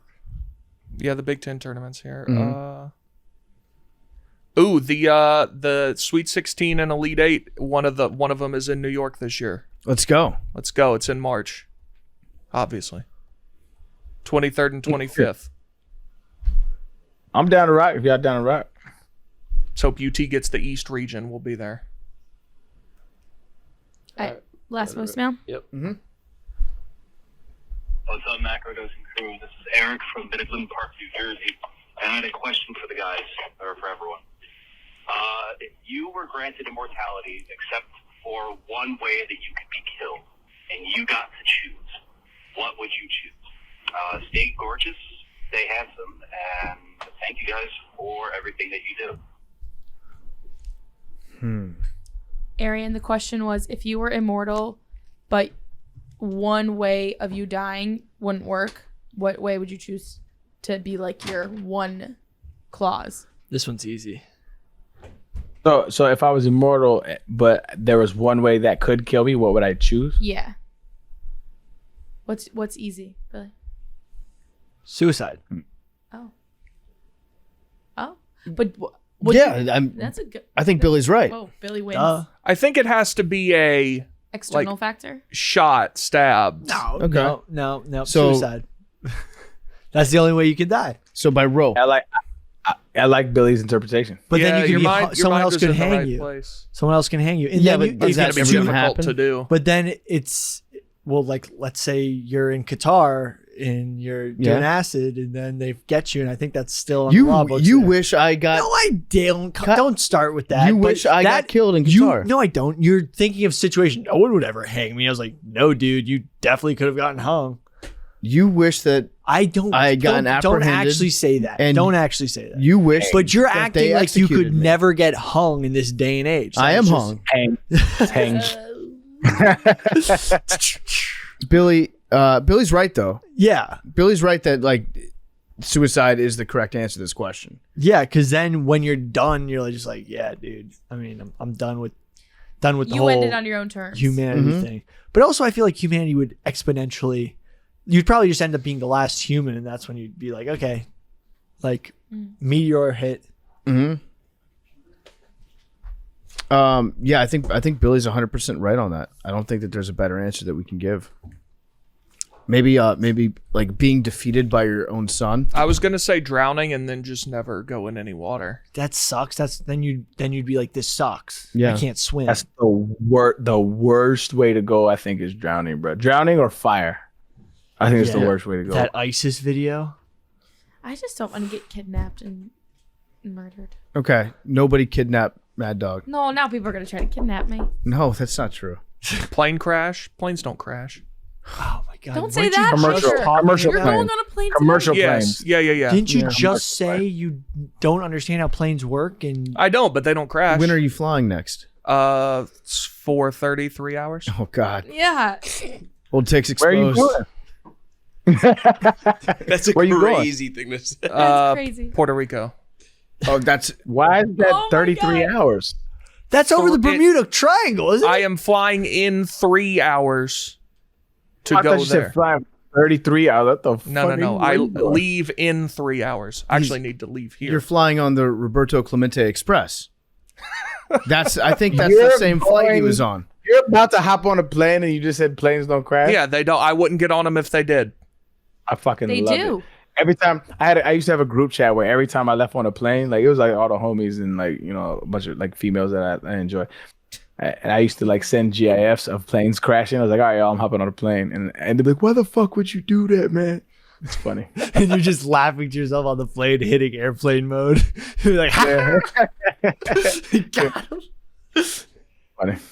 Hope you're playing no crash though, Big T. Yeah. Me too. Well, So I would say I was gonna say like being defeated by your own son would be my choice because there's I don't know some like Shakespearean about that, like if your son wants to take you out, he's the only one because you gave him the power to do so, can eliminate you. I don't know. I'll beat that nigga. I'll beat that little nigga ass. Fuck that. That's what I'm saying. You have the opportunity to defeat your own son. what you think he's little? What if he like grows up and he's bigger than you? Then you're like a lion that sees like At no point can my son whoop me, and the moment he can, he deserves it. that's kind of what I'm saying. But I don't want to get taken out by cuz. You just be like, what you? Boy named Sue. Avery, if you had immortal life, if you were immortal, except there was one thing that could kill you, what would you choose that one thing to be? A shark, because then I just wouldn't go in the ocean. Okay. Another good one. Why is everyone avoiding water? Like going to the beach is fun. Trash. I don't. Love Shark attacks aren't like they don't Common. happen that much. So yeah, they're uncommon. Also extremely avoidable. Yes. Mm-hmm. Just go swim in a lake. Stay out of the water. So Yeah, I'll stay out of the just water. be a lake guy. It might be the most avoidable thing ever. Are sharks? Don't go in the fucking water.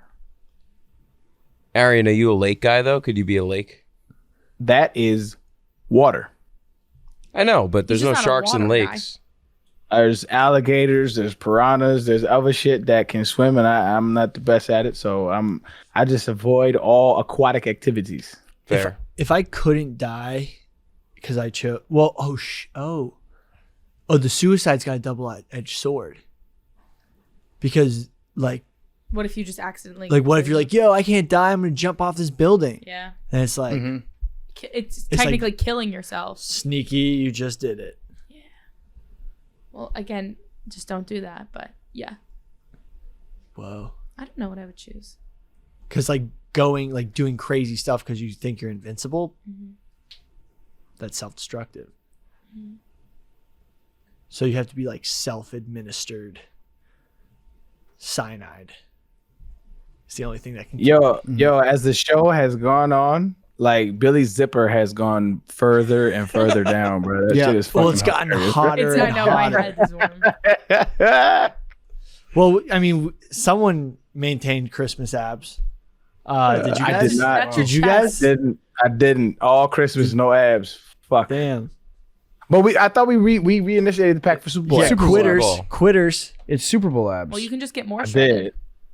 Quitters. No, because I'm. And we can't even see. Let's see the abs. Let's see the abs. Oh yeah. Oh no, you called my bluff. Yeah, you don't have them. I got decent ones. I got 4. I'm on track for Super Bowl abs. Actually, I'm on track for Super Bowl abs as well. Maybe. I don't know. I've actually never had abs before. I wish I was a So boy. and this had would abs. be my first experience with abdominal muscles that are visible from the outside. I've always had just a nice little layer of padding there. Let's do it. I see you, Cass. I see you. Don't right. hurt him, Billy. Billy abs. Well, we will see you guys not next week because we're off next week. Next year. We will see you next year. How about Yeah. that? See you in 23, except for Big T, who's about to die in a plane crash. No, don't put that energy out there. You put it out there. You put it started out. No, planes don't crash, dude. We're fine. Oh God. Okay, imagine this We're gonna plane do a fucking best of crashes. version though. You So know- next week we'll have a best of Macrodosing 2022. Big T, episode. this show kills Fire. people. Now that's a point I hadn't considered. Yeah, dude. That's facts. But now if you say sometimes planes crash, that's just as bad. Well, also, if Big T dies today, the show goes crazy tomorrow. Good point. Damn. Downloads, views. Like I don't want Big Take one T for to the die. team.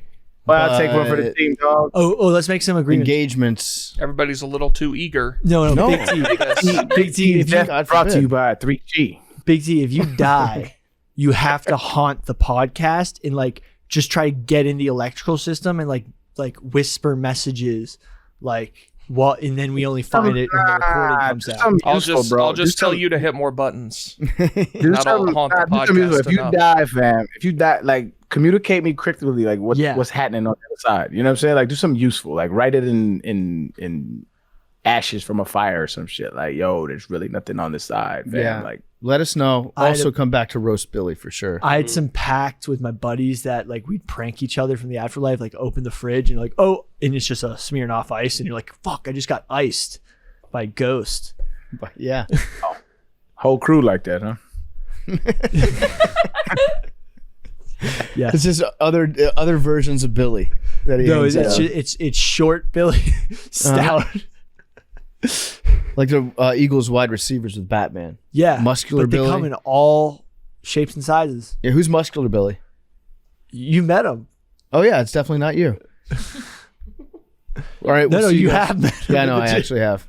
All right, we'll see you guys for Best of next week, and then we'll be back full speed in the new year in 2023. So we love you guys. Merry Christmas, Happy Holidays, Happy Hanukkah, Happy Kwanzaa, Happy Festivus, Boxing Day. Happy Boxing Day to all those who celebrate, and we will see you guys next year. Even Big T, who will still be here. He's gonna make it. Love you guys.